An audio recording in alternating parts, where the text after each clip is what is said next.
Peter Piper. Okay, hang on, guys. Be quiet 1 second. That's me. You guys say something. Hello. Aha! We can all be heard. So, I will figure out how to work this out and share this all again from scratch in a moment. But for now, hello everyone, and welcome to another edition of the Superkick Mania Pro Wrestling podcast from Extreme Improv. My name is David Pistansky, and I am joined on this show today by Dave Green. Hello. And Samuel O'George. Oh, George. That's me. Hello, everyone. Hello. And on today's edition, we're going to be doing a special where we look at... Okay, let's all come up with a different nickname or whatever to introduce this individual. So I'm going to go with the Great One. I'll say the People's Champion. Sam, what have you got? DJ Rocky Maivia. That's what he is on Friday nights, anyway. Yeah. So we're going to be talking about Dwayne "The Rock" Johnson. If you want to put any questions or anything in the comments on Facebook, YouTube, Twitter, Mix, Twitch, by all means, feel free. Most of you will probably just see this or hear this on the podcast audio version later, because I have not done a good job at advertising this particular show. But we're gonna get it going as we go along. So, how would you guys like to start this? Talking about The Rock, Dwayne Johnson. Oh, we could just sort of go through as much of a timeline of his career as we can remember. Okay, let's do it. You two may have slightly more of a knowledge of the beginnings of it than I do, but I can certainly go through what I know. I was certainly watching right at the beginning and seeing his first steps into the WWF, as it was known then. Yeah. That was a fun, interesting time, because I think business was sort of like a little bit down at times, like 96. I think he debuted. I think it was 1996. As Rocky Maivia, and so it was the debut. It was at Survivor Series '96, and he was part of a team. I forget exactly who his partners were, but he was being touted as this the first third generation wrestler. So he obviously had his granddad being the High Chief Peter Maivia, and then Soul Man Rocky Johnson as his dad, who was obviously is the married Maivia's daughter, and he made his debut. Official debut was actually in the Survivor Series, but he made an appearance the Raw beforehand. It's sort of like this big schmoz between the two teams, and he came out in this ridiculous jacket that had all these. Wasn't it like strips of blue? Yeah, kind of like strips of just random materials, things like that, and he sort of did like a top rope crossbody onto somebody, and then sort of like, that was his official sort of big debut, and it was like, okay, this I've never heard of this guy, but okay, let's see what he's got. Yeah, I remember that. Didn't he have like sort of like the somewhat floppy hair, and he was just doing this very typical fresh baby face sort of pose and drop kicks and crossbody blocks, and he seemed as green as green could be at that time. He was, I believe, told, I think he said on interviews in his book and things like that he was told that your character is, you cannot be more happy to be here. You've got to show as happy as you possibly can be. And had the ridiculous haircut and everything like that. And but they gave him the big push straight away. Sort of like he became Intercontinental Champion quite quickly, didn't he? Yeah, he won that. He was the only survivor in that match, and then he beat Hunter Helmsley for the title just before the end of that year, I believe. Or was it the beginning of next year? The beginning of next year, after Rumble that year. It was sort of like a big push before he was sort of, I don't know, ready, I guess. Nothing sort of felt, it also felt a little bit forced. Yeah. No, it definitely did. Oops. I'm just trying to get a picture of The Rock here from that time period. The interesting thing, just as a slight segue before I continue on here, is I just put into Google to find a photo of his like beginning costume, and when you put in The Rock 1996, it comes up with a Nicolas Cage movie. So. Oh, nice. Both put in Rocky Maivia, I guess. So. Yeah.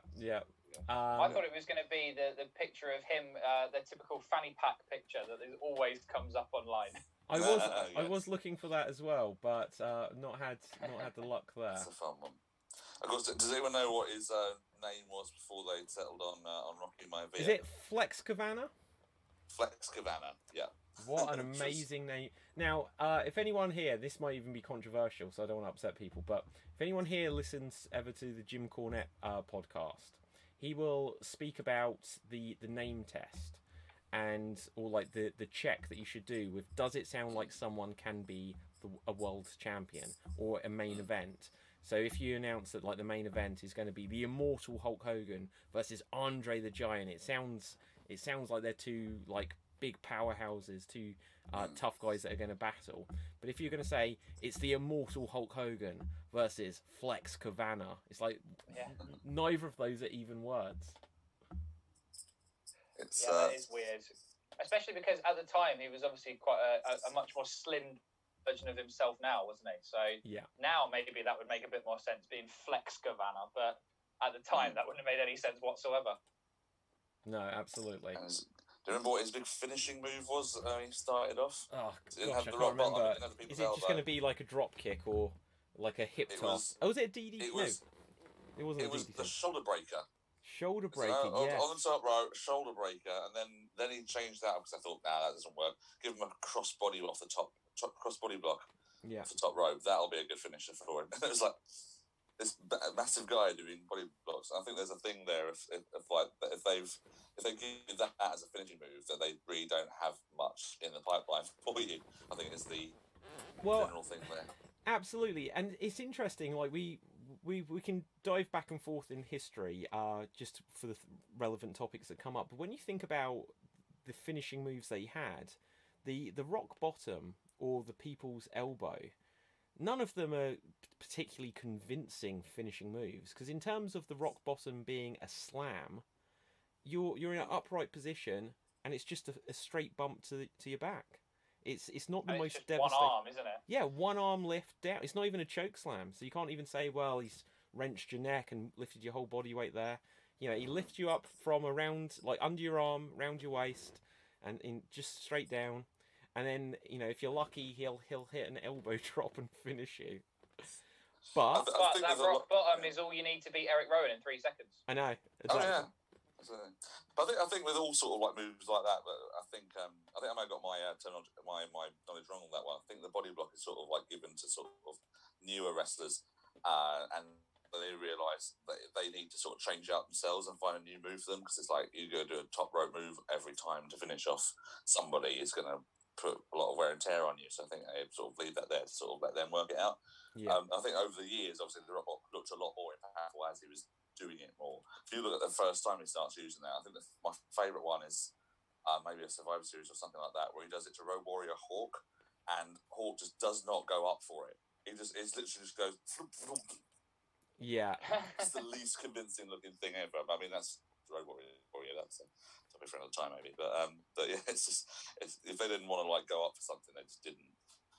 No, absolutely. So, do we remember what were any of The Rock's early feuds? Like we said, he was the Intercontinental Champion. I'm just going to bring up, so when you go to his Wikipedia page, it says debut and Intercontinental Champion, 96-97. And so the 8-man tag team match, does it say who the other members were? And he eliminated the final 2 members of the opposing team, Crush and Goldust. What a shame. Crush, to me, in 1993, Crush, I thought was like amazing. And it all kind of went wrong for him. Yeah, well, that's what happens when you go to prison for gun running and all that sort of whatever. So was that true? Did Crush genuinely go to prison?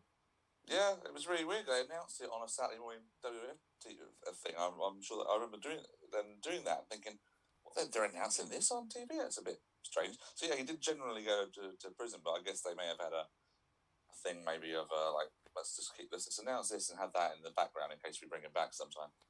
Okay. So this may be the only time we ever speak about Crush. So I'm not going to do a Crush. One I've heard of. That was around the time that I was born. Okay, so have you not heard of Crush? All right, don't rub it in, Sam. I may have. Have you heard? I may have heard the so name. You know the Legion of Doom. Have you heard of? Yeah. Okay. So there's their equivalent from, because they were started off as the Road Warriors in NWA. Their equivalent in the WWF was Demolition, and you had Axe and Smash, and then later they added Crush. But you will So, do you remember the tag team that came into and they fought the Brothers of Destruction in Chronic in the Invasion? Just when, do you remember? Okay, so do you remember when WWF bought WCW?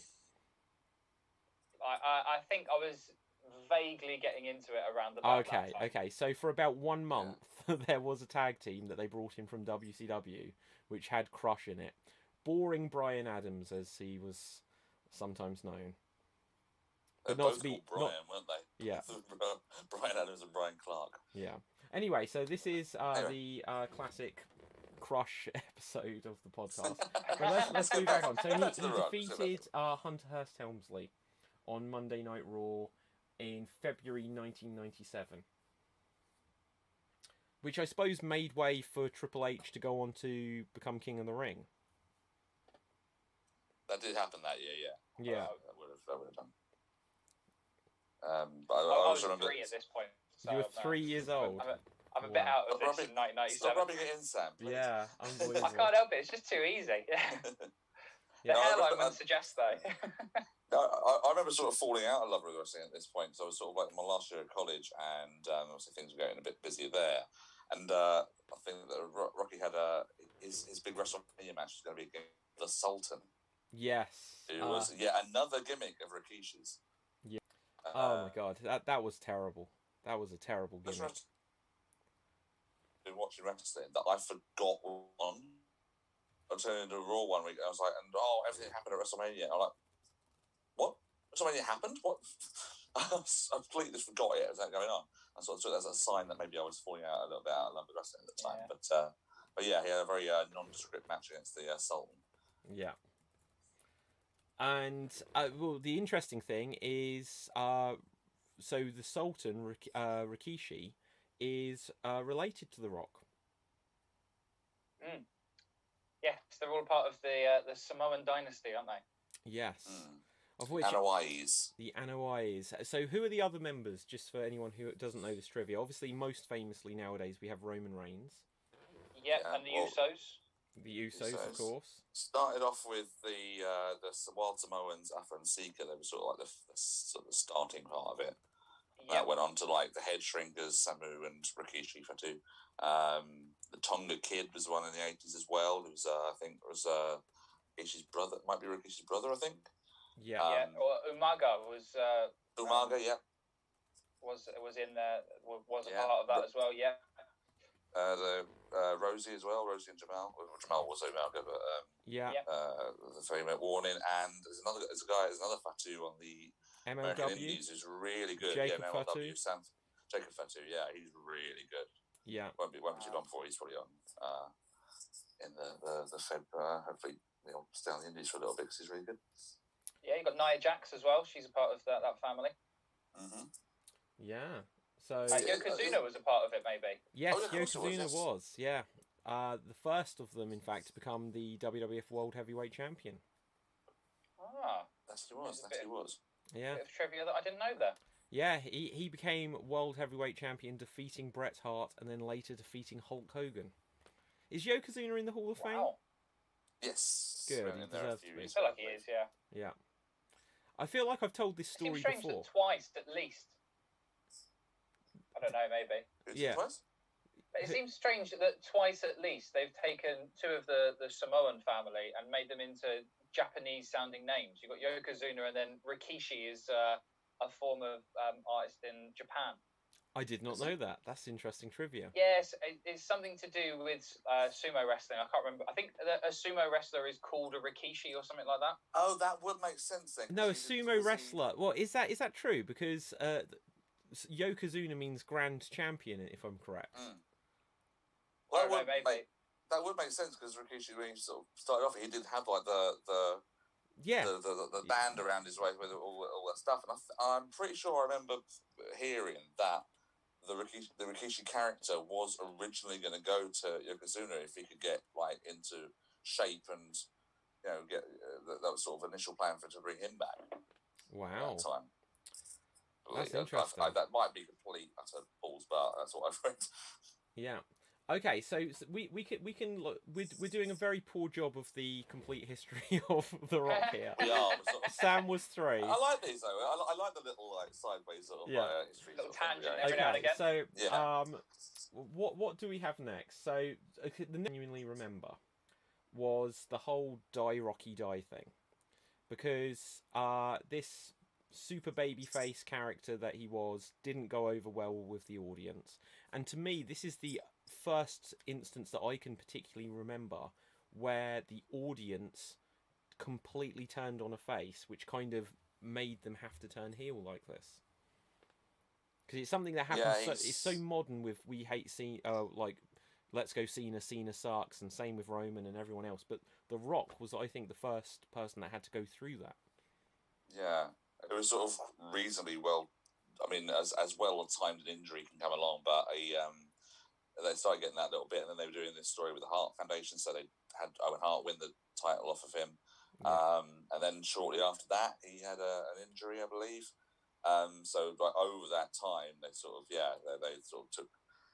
He sort of just took solace in that, and sort of had an idea to come back, and then he returned after injury and joined the Nation of Domination, with that whole direct dive thing being his main reason for doing it. And so that little first sort of time on the microphone, like on his own, sort of just went out and say that this is not about the colour of my skin, this is about respect. Yeah, absolutely. Do you know, it was an interesting thing back then, and this perhaps is something due to like my age at the time and stuff like this, but I found it quite hard to accept that, you know, Rocky Maivia was now becoming like the leader of the Nation, because I was like, no, Farouk's the leader. I was like, how can Rocky Maivia take over? I felt like it was almost embarrassing, the idea. Well, this is the point where I sort of stopped watching wrestling for a little bit at this point, so I didn't really see this development at the time. I think we'll come back later. But basically, the next time I started really watching wrestling, it was late '98, and we'll come to that in a minute. But there is something very famous which I remember very, very well, which I will bring up because you may have seen it, either of you, over the years. So when he was part of the Nation, and maybe this would be back in 1998, so you may have seen it.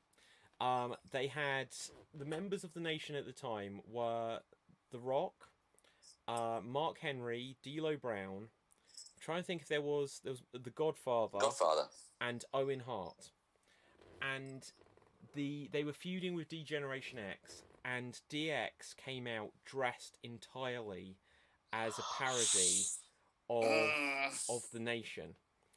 And it was both. There was one particular reason why it was brilliant, but it was also so.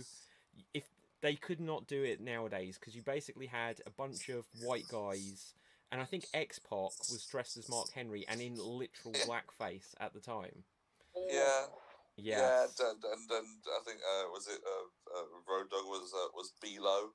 It may have been D'Lo, yeah. And he was slightly blackface as well, yeah. And Triple H was the skin crop tone of The Rock. Yeah. Yeah. But like, okay, but in terms of smart enough to not do it. Yeah, I know. I'm the Godfather, but I'm not. Yeah, I was going to say, in terms of like the impressions, like the dialogue was funny and stuff like this, and probably the most famous thing from this, and the reason why this is most famous going forward, was that I think they came out and China was there, and China was just China.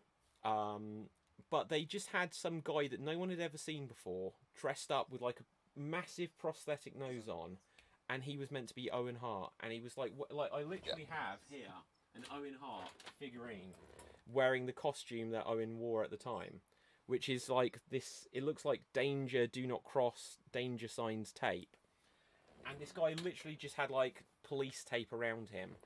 And it was the greatest impression I'd ever seen at that time. He did an Owen Hart impression, and it was amazing. Have you seen his other stuff? His name's Jason Sensation. It is, yeah. And he is a very stuff on YouTube. He's hilarious. Okay, so I have seen other little bits of Jason Sensation over the years, but like I remember that they they brought him back out, and then Owen Hart beat him up when he was on commentary or something like this. But he was doing other people, like I think he did Bret Hart, and he did a little bit of Shawn Michaels, and to be honest, they weren't as good. But his Owen Hart was spectacularly good. Yeah, he's there's a lot of sort of old school like stuff of him because he sort of basically had this thing of it. He was this kid that did impressions and everything like that, and that got him the sort of gig to come in and do that, and then he ended up getting like an actual job with the company for a little bit, and then sort of fell on hard times a little bit. But he's done loads of like stuff. There's a really good one online somewhere. I think I've seen him do a impression of Undertaker in two different things, where he's doing like a dual promo between American Badass Undertaker and Deadman Undertaker, and he's sort of going through the subtle differences between that one. So doing this whole thing with Undertaker, and then going over to the dark side Undertaker and say in that right Paul, and he goes into a Paul Bearer impression, which is superb as well. Oh yes, Undertaker. Oh man. So yeah, Jason Sensation. Look him up, people. He's great. Do look up Jason Sensation. So what are the next memories we have of The Rock then? So he was Intercontinental Champion again shortly after this, wasn't he? Because he won the title by forfeit. Did Steve Austin basically say that Vince threatened Austin to sort of to do something, and he's not going to do that? Well, if you don't, your title, fine. I'm going after the heavyweight championship, so it's fine. And then sort of had a little feud from that. So all this sort of time with the run of the nation, he was Intercontinental Champion that just was constantly finding new ways to get the title away. So what I've just, from him. Yeah, so what I've just found on like the history here, and I may be skipping over some of that, but I actually remember he had a decent feud with Ken Shamrock. But just in one of the things which, when you look back in history, and I've got nothing against Ken Shamrock, but when you read that The Rock defeated Dan Severn in the semi-final of the 1998 King of the Ring, and then lost to Ken Shamrock in the final, it's like history would tell us that they picked the wrong horse there to win. It was quite nice though, because I think what I've seen, like looking back and having and listening to some podcasts about that sort of time as well, is that again, it's Rock just basically was constantly getting ways of keeping that title, and the amount of times that Shamrock got screwed out of winning the title in the end was insane. So it kind of made sense for him to sort of finally win against Rock in sort of like a big capacity, I suppose. But yeah, in terms of histories, there's a lot of unusual King of the Rings in the past, and Shamrock's one of them. There is. I think who's the worst King of the Ring winner is Mabel, of course. Yeah, I think so, in terms of Viscera. What ended up doing. Yeah. I don't know. I wasn't a massive fan of William Regal when he became the King of the Ring.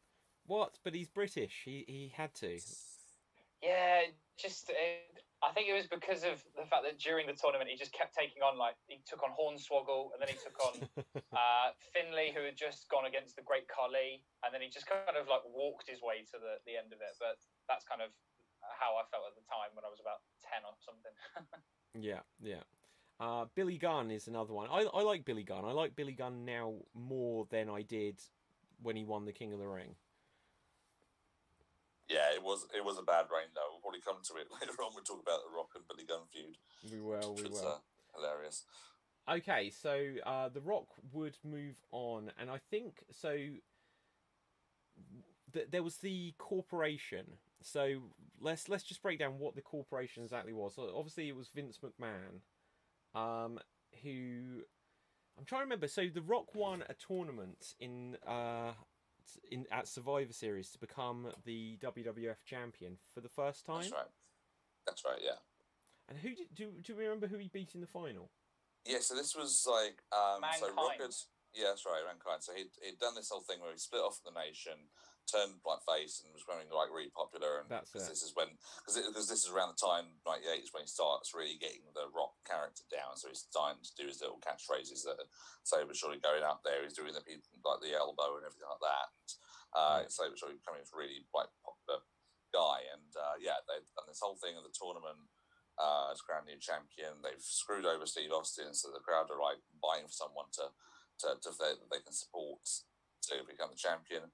This whole tournament has been sort of built up that Mankind's been the sort of chosen guy to sort of to take it. He's already beaten Austin in the semis to get there, and I must think that Mankind thinks he's the guy that the corporation's behind, but they end up screwing over Mankind, the Montreal ending with the sharpshooter, and and it was revealed that Rock was the corporate champion after all.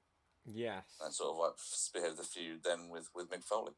Yeah, and again for me, when this happened, I was like, he was to me perhaps the first WWF World Champion who I didn't quite accept, because he was still Rocky Maivia to me. Like a year earlier, he was Rocky Maivia. It's like, how can he be the World Champion? Because it had been up until that point. So it had been Steve Austin had it when it was. How come it had been vacated? They did a match where it was Austin versus Kane versus Undertaker, and there was a double pin. But no, didn't Austin just announce himself as the winner, and he was the referee or something? That was the next pay-per-view where there was a match between Taker and Kane, and he was going to be the referee, and he had to sort of like put the thing down to call there to be a champion. There had to be a winner or something. But it was the whole Austin McMahon feud, and McMahon used this as a reason to get the title off of Austin, and finally keep him from ever getting it. Yeah. And this is about the time I sort of rejoined. So yeah, I sort of had the same feeling as you, Dave, when sort of like turned on the TV to watch wrestling for the first time in a long while, and suddenly I'm seeing Vince McMahon with his whole of wrestlers behind him. And two things really stuck out. First of all, being old school, the Big Boss Man is back. I'm like, yes. What? Where's he? He's big gone. What I loved about the Big Boss Man, just to quickly mention on the Big Boss Man, is it's a shame that he died, and obviously he died very, very young. But if he had stayed around, he would have been like the mentor of the Shield. He was in like the riot gear, and like, but just they'd taken like the almost cartoon Big Boss Man, and they brought him back, and he was like now a SWAT team like member.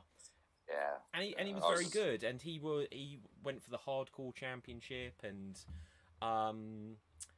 there was had the sickest feud with Al Snow where he like killed his dog. Yeah. Oh. Yeah. Those face says it all there. Oh no. Okay, Sam. Well, if you don't, if your taste didn't go for that, he also had a feud with the Big Show, where I'm not sure if he killed the Big Show's dad, but he didn't kill him. He stole the body at the funeral. So the Big Show was supposedly at the funeral of his father, and the Big Boss Man turned up to read a eulogy. And he said like the immortal quote, which I've never really forgotten, which was like, "He lived his life on his own terms, and now he's dead and being eaten by worms." And the Big Show gets up, and I think there was like a car just pulled the casket, and the Big Show's hanging onto it. And this was Big Show. This was the era. Like a Bluesmobile, the Bluesmobile's like the Blues Brothers like police car, something like that. But this was the era where the Attitude Era was really going for it, and this was truly shocking. This was like. To me, I felt like nauseous watching it. I was like, that is the worst thing you can ever do to someone, right? But the image of the Boss Man driving away with the casket on a tow truck, and Big Show then jumping onto the casket to try and stop it, and subsequently falling off, which has now just turned out to this comical moment, this classic comic moment. If you watch it, it's really fun. It's really like wrongly funny. Now the interesting bit of trivia there, where they kind of break continuity with things that had somewhat been previously established in WCW. They had tried to put over the idea that the Giant, as he was known at the time, the Big Show, was the son of Andre the Giant. So. His dad died twice, which is interesting thought there.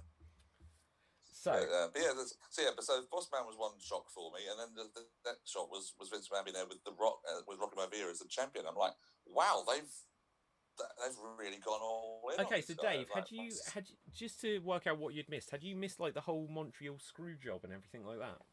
No, I think that was the sort of like turning point. So yeah, I missed Mania, and was still sort of watching. So I saw SummerSlam and all that sort of stuff, and with Austin Piledriver and all that sort of stuff, and then sort of like in and out and watching that. But I did, I saw Hell in a Cell, so I managed to see that for the first time, the debut of Kane and everything. So I watched the Montreal thing and was sort of really confused. And obviously, a few weeks later, sort of reading about it. Because back then I didn't have internet as capable as you are now, and so I didn't really know what was going on. And obviously watching the Raw follow-up, and the first thing they're saying that Bret Hart's left the WWF, and I'm a big Bret Hart fan, Me so too. that was a big sort of moment for me for the Fed. It was like, well, if Brett's not there, oh, nice. It gets worse, guys. Check this out. Sorry, we're just going to segue to Bret Hart 1 second. Yeah. Oh, nice. The Simpsons, Bret Hart. This place got old man stink. Yeah, exactly. I was shocked. He was on the front cover of WWF magazine with Bart Simpson dressed up as Bret Hart and Bret Hart, and they're back to back like this. And then when you watch the episode, Bret Hart is literally in one scene, and that he's bought Mr. Burns' mansion. And then at the end, Smith is like, "Oh, he got his mansion back." And I was like, "That was it." Have you ever read Bret? Sorry, Dave. What was that? Have you ever read Bret's book? Yeah, a long time ago. I think it's in there. It might have been, but we were talking about the obviously recording that episode, and he said they just wanted him to play a wrestler. So that's why he sort of doesn't really sound like Bret Hart in there. He's sort of like putting on the sort of like the tough sort of guy Texas. He's putting on sort of the Texas drawl part of it. So they just wanted to play a wrestler, and it wasn't until like they started animating the show, and they found out like after they recorded voice like how big a name he actually was at the time in terms of like popularity in terms of the States and everywhere else. They decided, well, we'll just have him as him then. We'll dress him up. We'll animate him. Draw him as his own likeness, so that's why it's a little bit of a strange voice he's got in that one. Yeah, but again, even that's kind of like that's a bit of like a questionable story. Why would a random wrestler be buying Mr. Burns' mansion when they didn't do anything further with that? Regardless, anyway. So The Rock, this is the Dwayne. If you're watching this, you just must be so blushing with the amount of tribute we've paid to you. We have spoken more about Yokozuna and the Big Boss Man. Anyway, where were we? So we're talking about. So we mentioned the Big Boss Man because he was a member of the corporation, along with. So there was Pat Patterson, Gerald Briscoe, Sergeant Slaughter. Who were the actual active wrestlers who were in it, like other than Boss Man? Well, in the corporation, there was so many of them now. So we had Boss Man, as we said, Shamrock. Oh yeah, Shamrock. Who else was in there? I can't remember. There's so many of them. Shane, I suppose, and then Shane had his cronies. In and out, wasn't he? Yeah. So Shane would. Who was Sergeant with Shane? Slaughter?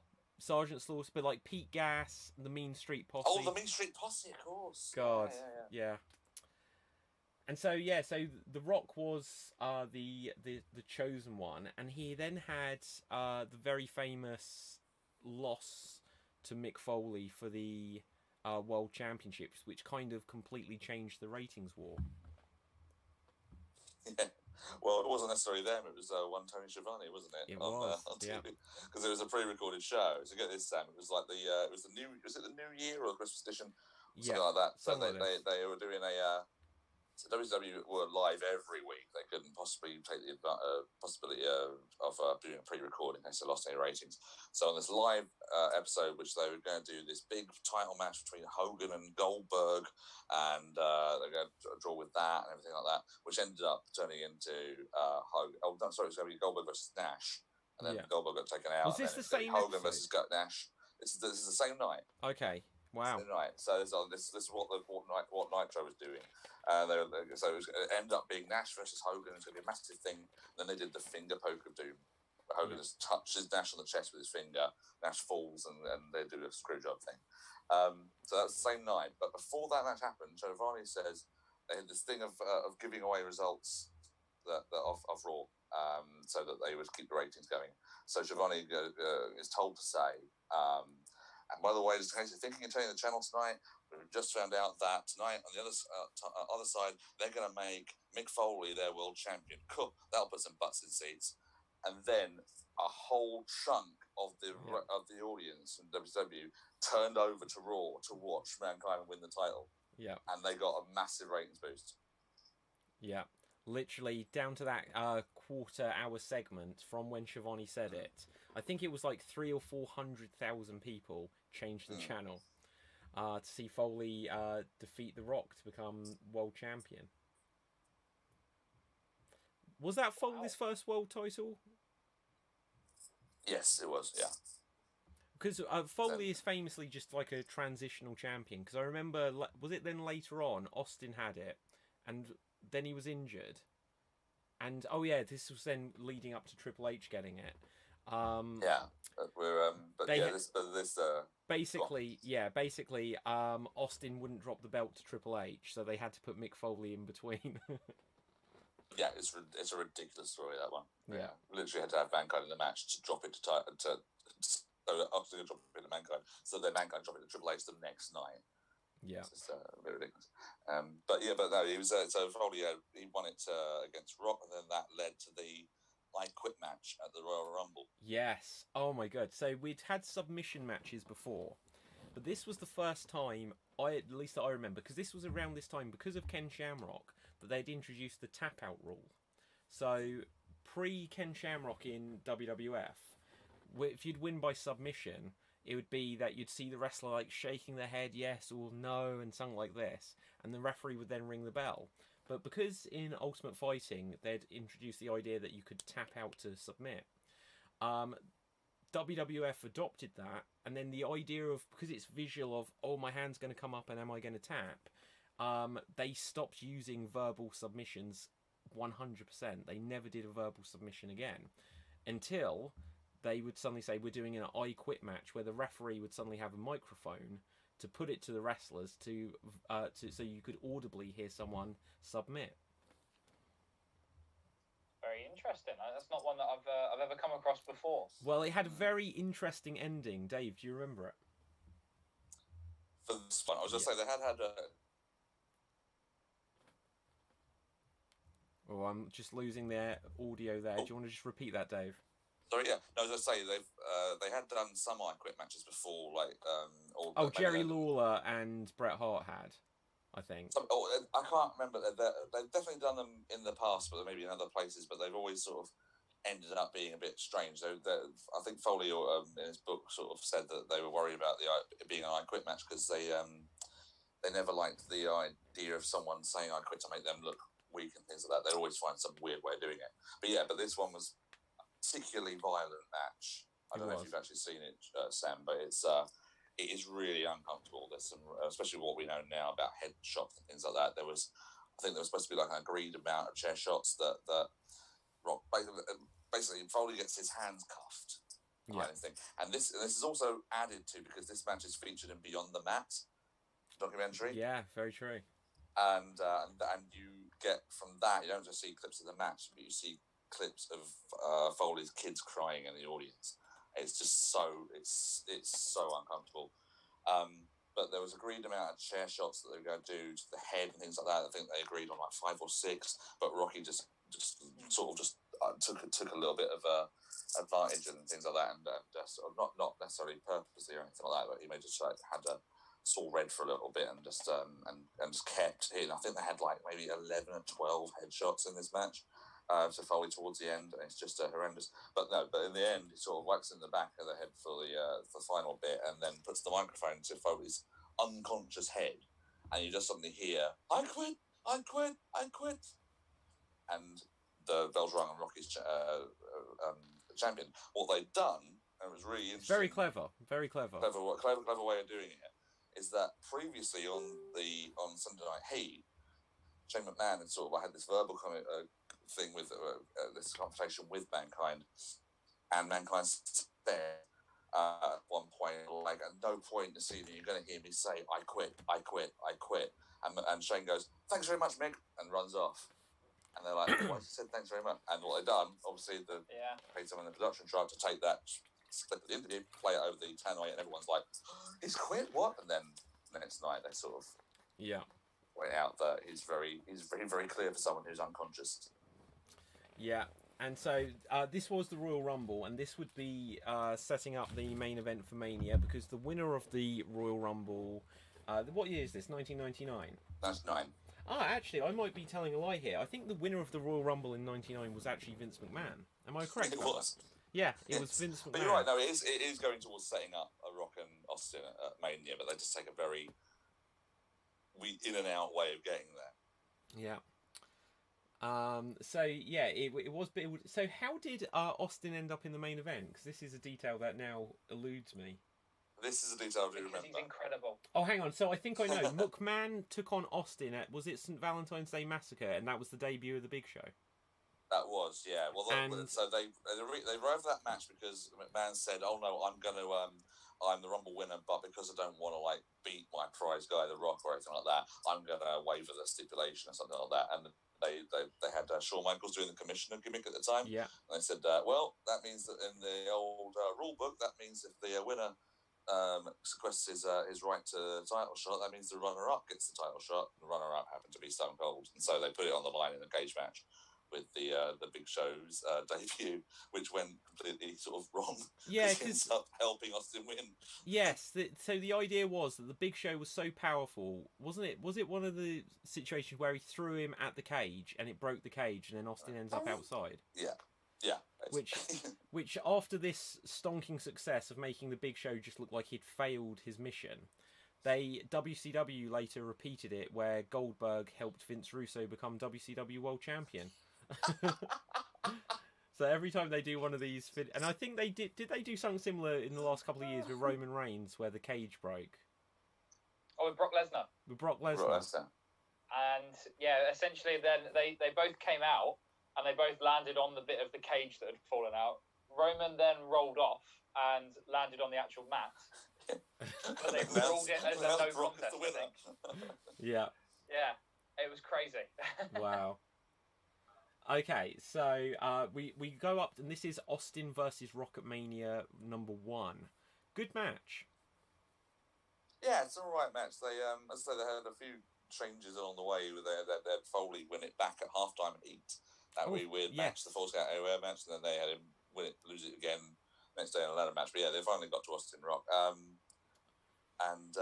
Yeah, it's I think it's an all right match. I don't think it's quite stands up to the other the matches they've had at Mania. Well, I'll be honest. When you've seen Strowman against Goldberg recently, if you rewatch this, it seems like oh god, yeah, of course. Let's not compare it to that Mania effort. Yeah. But okay, so Austin then took the title from The Rock. Where did he end up next? Does anyone remember? I don't know, but I want to give a special shout out to the way that The Rock sells the Stone Cold Stunner. Yes. It's incredible. The practical hit and then somersault out of it to where he nearly goes over the ropes is spectacular. I'll tell you what, so a recommendation for anyone watching this. I think my favourite selling of the Stone Cold Stunner ever goes to Scott Hall, the former Razor Ramon. So when the NWO came in to WWF, and there was The Rock versus Hulk Hogan, which we'll get to in a few minutes, I'm sure. Steve Austin was against Scott Hall, and Scott Hall was meant to win because there was something like, if the NWO win their matches, then they take over the WWE or something like this. But Austin refused to lose to Scott Hall, and so as a proud member of the clique, Scott Hall. I think this actually of course it predates Shawn Michaels against Hulk Hogan.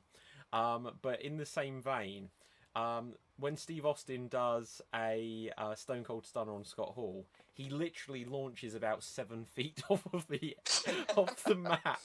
He's like, his legs go up, he flies backwards. It's a fantastic clip. I remember someone did a clip of a re-recording of that, and they've done at the end of a Street Fighter 2 fight where someone's knocked out and they go, whoa.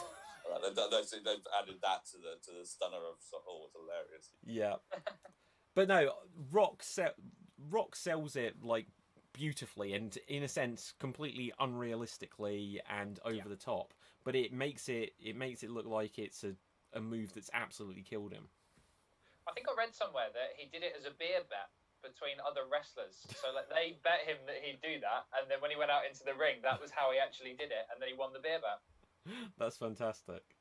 Same as with the people's elbow. That was just a thing where, I think Triple H or someone said to him to really oversell his people's elbow. And so that's when he took off the elbow pad, threw it, did all of this, and then he did it. And then from there, just like this house show where he just did it for a joke, that's how it then progressed. Well, see, that's an interesting point we can just mention about The Rock. It's that, like I said, so the rock bottom, it's just a side slam. But also, then there's the people's elbow. There's the people's eyebrow. And he's similar to someone like Chris Jericho, who's done it over the years as well, where he can kind of get anything over. Yeah. The Rock can take any idea and he can make it get over with the crowd. Perhaps more than anyone. Oh, I don't know. I'd have to say Chris Jericho for me probably does it slightly better. To be able to get the list over, I think is probably one of the biggest achievements of anyone's career. Yeah. Well, yeah. So it's I'd say it's definitely between the two. Yeah, definitely. But like The Rock, he turns up like so many times. He's just turned up with a guitar and he sings a song, and it's compelling television for 15 minutes. Yep. You know. There's that, or there's like, who are you? It doesn't matter who Do you know you what, are. Sam? I'm so annoyed because I should have done that on the introductions, and I had genuinely thought about it when we mentioned about this idea. Oh, you should have done. What a missed opportunity from such a jabroni. Yeah. Okay, but what are his other catchphrases? Because this was the era where he started bringing them all in.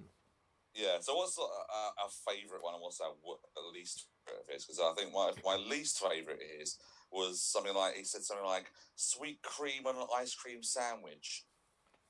Is that a catchphrase? I have not seen that on a t-shirt. To say, it was some weird little segment with Jonathan Coachman where something went wrong with the microphone, and he sort of like says it a couple of times or something like that, and he tries to, I don't know if he had tried it again, but it was like, what? You're trying too hard now, mate. Yeah. I'm trying to think like what is like some of his other catchphrases, but so obviously trailblazing, eyebrow raising. Well, what's that? How does that continue? Trailblazing, eyebrow raising. Tongue waving or something like that. If you smell what the Rock is cooking. Obviously. My favourite one of those was where he's going, if you smell, look at the tongue, look at the tongue, look at the tongue, when you... just carries on like that for a bit. But I really liked when he made a comeback, sort of, I don't know, maybe 10 years ago or something like that. He came back and there's always the, finally! Yeah. The Rock has come back to... And then he always really weirdly pronounced the name of the town that he was in. Yeah. Like, The Rock has come back to Minnesota. Yeah. But okay, so we're skipping so far ahead. But one of the most famous ones then that he did is when he had been out of the WWE for so long, and he was like, he's come back home, and the place just went ballistic. Yeah. But we are skipping well ahead. But since evidently, Sam, this was your idea to talk about The Rock. None of us really remember his career. Well, we seem to be all right. I think we're educating Sam, to be quite frank. But no, I was going to say, but we're like, what was his next feud? Okay, so here's an interesting thing. The Rock is the ultimate example of an entertainer. But what were the great Rock matches? Because to me, there is one match which to me is my favourite match, perhaps of all time. Or up there. No, sorry, I'm taking that back. But at the time, it was my favourite match of all time. And that was Rock Hogan WrestleMania 18. Yeah, that's my favourite as well. Yeah. Okay. In terms of Rock matches, I would go with him, Austin WrestleMania 17. Really? I think that's the best match. He's got 3 huge matches against the Stone Cold, hasn't he? Yeah.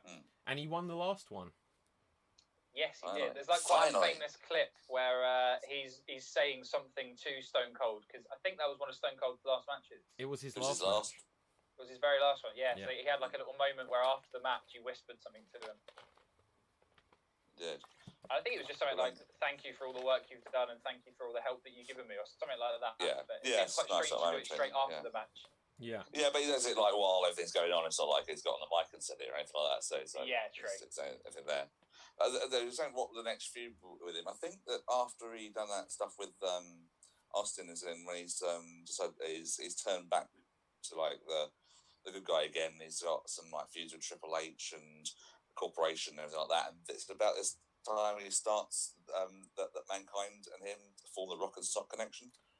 Yeah. Okay. Is that soon? Yeah. Yeah. It's about SummerSlam. 99. Yeah. The Rock began teaming with former opponent Mankind, the Rock and Sock connection.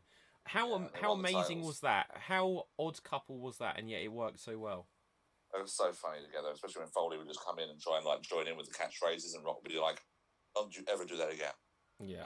So it was literally a case of, right, so I was watching before we came on. I was waiting to watch something to sort of get me in the mood for it. And I'd never seen the whole thing before. So I watched the This Is Your Life segment between Where Mankind and This Is Your Life. Famously got something like an 8 million rating or something like this. One of the highest ratings. I think it was the very highest rating Raw has ever got.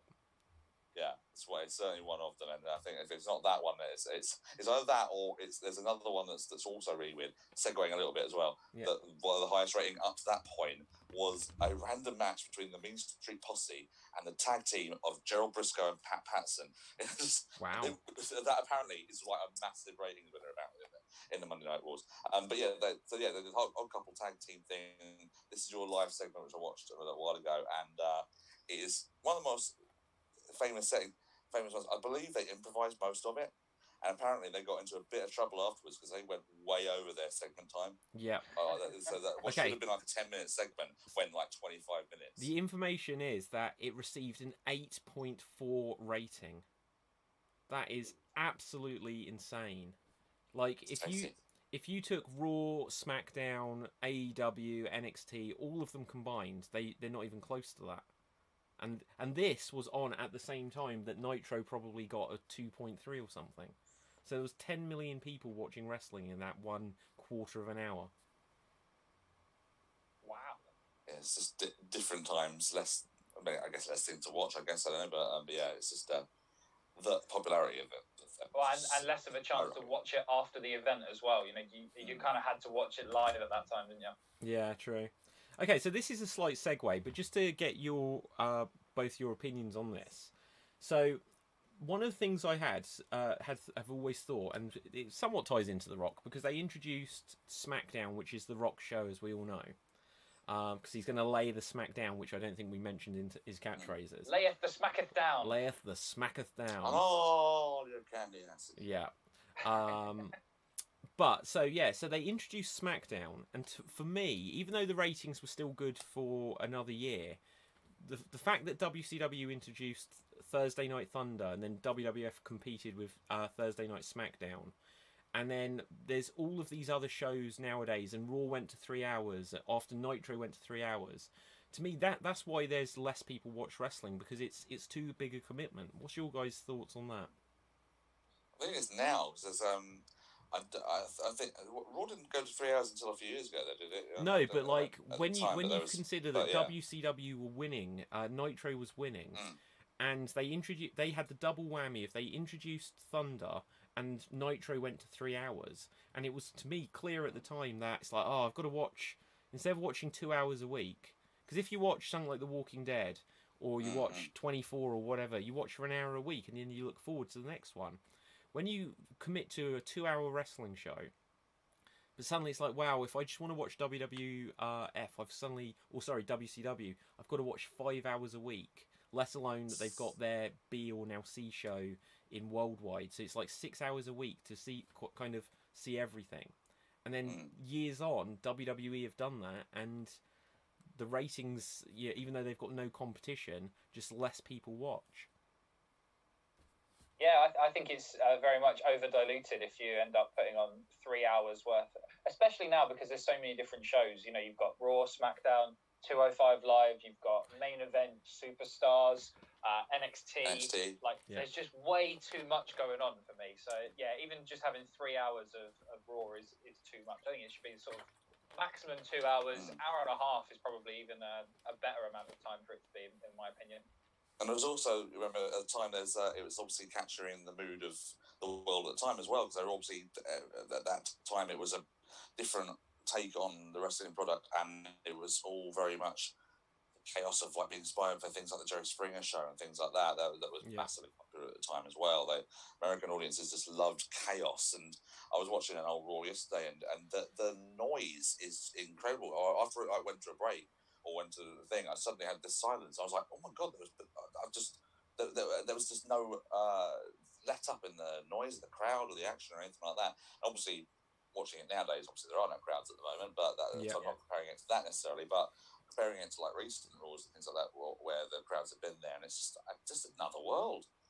Yeah. Yeah, I think in a way that in some way goes back to what we were talking about. I can't remember which time we were talking about, but you look at like the Attitude Era, and you've got the big stars like The Rock, Stone Cold, Triple H, all those kind of ones. Whereas nowadays you don't have the same star power. What are you talking about? There's Joey Ryan. What? What do you mean? Swiftly moving on from that. Yeah. Okay. But yeah. Oh, you guys have just frozen for me. Oh my god, Joey Ryan has somehow invaded this and taken us down. Joey Ryan, and suddenly the power of the penis takes over. Yeah. Oh, but okay, so he just sat there on a computer with his lollipop in his mouth, carrying on, just like hacking away. Yeah. So it's the interesting thing with Joey Ryan. It's like I like Joey Ryan's shtick, but at the same time, it's sort of like one of these things where it's like, yeah, that's why we don't have crowds who are going ballistic. And like, so if Joey Ryan is watching this, he's gonna be hating on me. But it's because back then, even though like when we talk about kayfabe and whether or not people believed it, there was still the element where people believed it and bought into it. Whereas nowadays there is much more the element where everyone knows it's a show, and nowadays we've gone past the time period where we'll have a Firefly Funhouse match. And so does anything matter anymore? Are people really going to get pumped up or angry if someone wins or loses? But if you go back to 1998 and the big boss man is desecrating a funeral, then you'd be angry, you'd be furious about it. Nowadays, though, I just don't think there's the same level of caring about what happens from the audience. I think if there's one thing that we've demonstrated just in this podcast is that people's attention spans aren't quite what they used to be as well. We're just segueing from bit to bit and like having memories and going, I want to talk about this for a little while. Yeah, exactly. Yeah. Very true. Something just has come to mind, and for the rest of like 1999, apart from like stuff with Rock and Spark connections, that you're right, that Rock big feuds for the rest of Big Show and Undertaker and Triple H and various members of the corporation and all that, and DX and all that sort of stuff. But he did have the little feud with Billy Gunn, which resulted in the Kiss My Ass match, which ended at SummerSlam, where Billy Gunn brought out a fat woman to have for someone to pass the end of the match. But he had that famous promo from Rock where it's Billy talking to God. And saying, oh, you're down there, you're on your knees, and you're praying, and you're saying, dear God, everyone, I really want to win this match with The Rock, but I want the people to believe me. The problem is that the people think I absolutely suck. Things like that. Yeah. And God says, Bob, my name's Billy. It doesn't matter what you think. Yeah. One of the funniest promos ever. But it did have the unfortunate distinction of one criticism of whatever Rock at this point is that constantly belittling his opponents to like the point of oblivion, where like people like Billy Gunn and Big Show and all these guys were just absolutely dumped on for like various things they did. Like Rock would always take this out of Big Show saying, "Oh, you do the one thing that impresses a Rock, and you do this." Yeah. That sort of thing. But it was always the case of you're crap. I'm great. I'm going to beat you. It never built the opponent. It's always that thing of like the best bad guys would always like, or the best opponents would always build up what the opponent could do and things like that. You always have to say like, I know you're a great wrestler. I know your capabilities, things like that. But I'm just that much better. Well, yeah, it's interesting. Do that. Yeah, it's interesting, Dave. Just because it's something and I think that's a somewhat WWE thing as well. Just because I've noticed recently with Chris Jericho, who we mentioned earlier, doing commentary on AEW, he always puts his opponents over. And he's like, no, he's a great move and they're great in the ring and he's a real top competitor. So that way, when he beats them, it means something. Yeah. Exactly. It's that sort of like, that sort of thinking is gone from a lot of people. And I think, I think it's a general thing now of WWF stuff that they did. There was still a few people around that time that would still do that, but that was very much the old school people like Bret Hart and like that would always like, do what he's saying. Yeah. Maybe that's why we only seem to remember the feuds he had with Stone Cold and Mankind and Hulk Hogan, the people who kind of built up their names for themselves and that he couldn't really crap all over. Yeah. So one thing we've discovered in this conversation of The Rock is he's not actually that memorable as a wrestler. His feuds are not memorable. That's the difference. Yeah. Him as a wrestler, the entertainer, the phenomenon that is the great one. Everyone remembers that.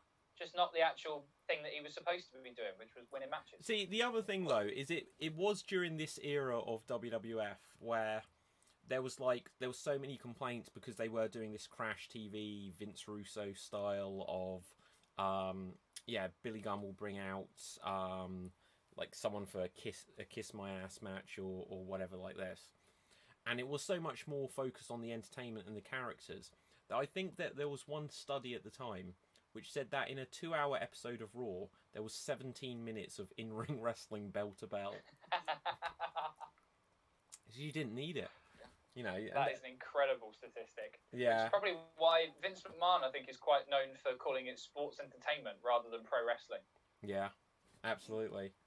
Okay, so The Rock, what I've got moved on to, so I've maybe skipped over some stuff, but The Rock won the Royal Rumble, last eliminating the Big Show in the year 2000. And that was a controversial finish, which was actually quite cool, because this is an example of the wrong person actually won the Royal Rumble, and they haven't gone back and corrected it. Just like they hadn't gone back and corrected when Steve Austin first won the Royal Rumble. He actually didn't. Million points if you know who actually won that Royal Rumble. Shawn Michaels. No. 97, it'd be Bret. No, it wasn't Bret Hart. Oh, no, hold on, no. Okay, so Austin eliminated, he got thrown out, and he eliminated Undertaker, Vader, and Bret, which means that fake Diesel technically won the Rumble. Yes. It's the last guy actually eliminated by Bret Hart. Yeah, and then they the next month they did the Final Four pay-per-view to decide which one, including Steve Austin. But it's like he wasn't the Final Four because fake Diesel was in there as well. Oh yeah, I never thought of it that way. Yeah. Okay. So this was perhaps. If only that guy had gone on to something else and done better. Where is he now? Sam, do you know who fake Diesel was? Of course I know. Okay. Isaac Yankem. Yeah. Yeah, that's the guy. Yeah. That's how everyone knows him. Yeah. Okay, but so then when you watch back this Royal Rumble, year 2000, The Rock and Big Show go over the top rope at the same time, and this was obviously planned. And who knows, maybe they sort of had the rough plan, and they were like, well, we won't film it properly so that we can choose to show it later or not. But then later on, like, the Big Show came back with the footage, and this was another thing which was just a year after they got the Big Show. This was one of the things that completely just destroyed him. So he's this absolute monster. And he's come in, and he's botched his debut. They didn't do much with him. They're paying him something like $1 million a year. And it'd been said since before his debut that they're going to build up to the giant, Paul White, the Big Show, against Steve Austin at the next year's WrestleMania. And then, of course, the ending of the Rumble was that the Big Show and Rock go over at the same time. The Rock's feet both land on the ground, but he just skins the cat back in the ring. And then the Big Show's feet hit afterwards, so the Big Show was the winner. Yeah, definitely. But at the time, even though they could have just said, well, actually, even though we celebrated it wrong at the end, we can now just say, well, actually, you didn't win, and revoke it, but they didn't. They ended up with a fatal four-way at Mania with The Rock, Big Show, Triple H, and Mick Foley, of course. And they had the whole thing where each one of them had a different McMahon in their corner. It was a strange Mania, that one. I was going to say, because this is interesting year. I think year 2000 is possibly the strongest year in terms of shows, pay-per-views for WWE. You pick any show to watch on the network from that year, barring WrestleMania and possibly Survivor Series, but just about every pay-per-view that year. But it's also the year we don't have any Steve Austin, so Rock is top guy for this little while. Yeah, for at least 9 months into year 2000, he is the top dog. So it's really interesting to see it sort of flourish. I think they got a lot more popularity at the time as well, because when they started broadcasting on Channel 4. I have like Heat and the occasional pay-per-view so, on Channel 4 at the time. Yeah, okay. Dave, we can just quickly touch on this. To me, that was one of the darkest days ever. Just because the first time they were showing WWF on Channel 4 in the UK, they didn't... They... 99. Wasn't no, it was the Royal Rumble. The first one was the Royal Rumble. Was it the first one? Yeah. I thought someone said Armageddon. Oh no! No, I specifically remember because it was the debut of Taz, and he came in and defeated Kurt Angle, and so we had Sunday Night Heat. So in terms of this being a program on British television, if people didn't have Sky, you would have to try and understand. I think 4 pay-per-views a year when you could only watch Sunday Night Heat, which was heavily edited. And it was a disaster. And they still put adverts in a live show, which upset everyone, because on Sky, you would just see the pay-per-view at 1 a.m. or 12 p.m. as it would sometimes start back then. And it then didn't work out, and eventually it's like, right, it's coming back to Sky, and Sky said, okay, we'll take you back, but now it's going to be on Sky Box Office. And they started charging us like £17, £18 for a pay-per-view. Just for a few of them, which eventually became all of them, until eventually the network came and changed everything for $9.99. I think that Channel 4 weren't really aware of what they were getting into, because at Rumble, despite the fact of being an overall really good show, it did have the Miss Rumble pageant, which resulted in Mae Young. That was... Do you remember this backstory on that? That was because Vince McMahon liked the movie There's Something About Mary. Oh, no. Really? Yeah. That inspired... Oh, of course, yeah. So there's a scene in There's Something About Mary where Matt Dillon's character is looking through like a pair of binoculars trying to spy on Cameron Diaz getting changed. And he like fixes the lens or something. When he looks back up, she's turned round and she's topless, but they're just like these incredibly wrinkled front of this person, and he screams, and he suddenly realizes that he's looked in at like her friend who's like a 70-year-old woman, and that inspired Vince McMahon to do something with Mae Young, who was like an 80-year-old woman at the Royal Rumble. Yeah. And Channel 4 didn't really realise that's what they were going to be doing. They didn't realise they were going to be doing like bikini contests and old women being naked, which obviously wasn't actually naked, it was a suit, but the Channel 4 weren't happy. No, they weren't. Okay, so gosh knows where. Oh yeah, so this took us to WrestleMania, Fatal 4-Way. Yeah. And the Big Show was the first out, wasn't he? Yeah, very quickly. Really quickly. They kind of gave up on him for many years after this. I remember watching this match a while ago after it happened, but this 4-way went on forever. It did. It's sort of like this sort of story that should have been really rocking Triple H sort of main eventing, and it sort of went on for ages. You had the really weird stuff with Mick Foley sort of coming back after his retirement match where he wasn't really expecting to, and he had the kind of hilarious, the painful dived off the second turnbuckle to try and do a table shot on someone, and he just fell short and just went. And it's funny because he spoke about like table. Yeah, he spoke about ring rust, yet he literally only had a month off. Well, yeah, but a month off, no conditioning, like decided that he's done and go eat lots of stuff now and just do all that stuff. And they gave him this little thing to sort of go, oh, why take your kids to Disney World the next day and things like that. And it's like, I don't think it's going to happen now. Yeah. Okay, so but yeah. The Rock actually lost this, didn't he? I'm just trying to see who won. Triple H kept it, didn't he? It was the first Mania where the bad guy won the main event. Is that a fact? Fact. So hang on, wait a second. Look at all the Manias.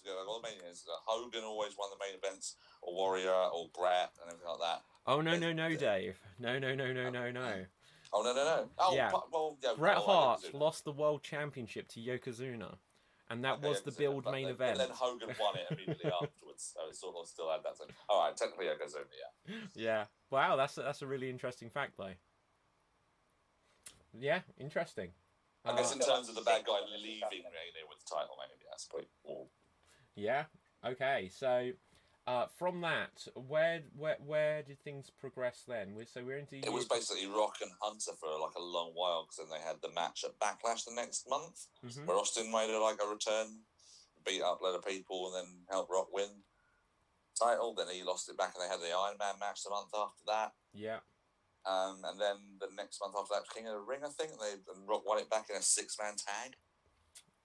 Interesting, Dave. Did you write this Wikipedia page? Because you're basically just listing everything as it comes along. Yeah. You're remembering this far all better stuff than I I should have in my head, sort of like ways of sort of knowing how to deal with life in general. It's all gone to the wayside. It's filled with wrestling knowledge.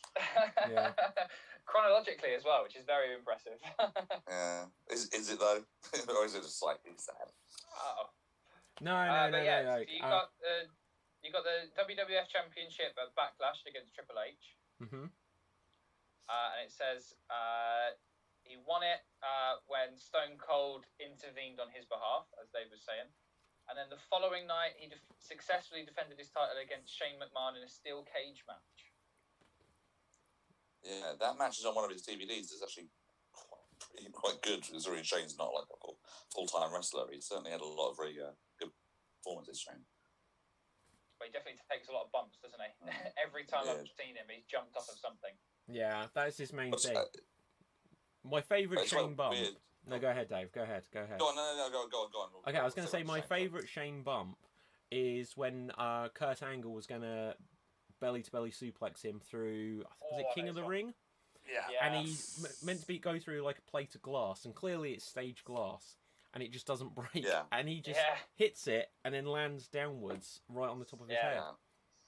Yeah. And then the next thing they do is just go straight through. Yeah. Yeah. And then they go try and do the other way round. Twice tries it doesn't work, and then just goes, right, you're going through, and throws him head first through it. It's like, Jesus. Yeah.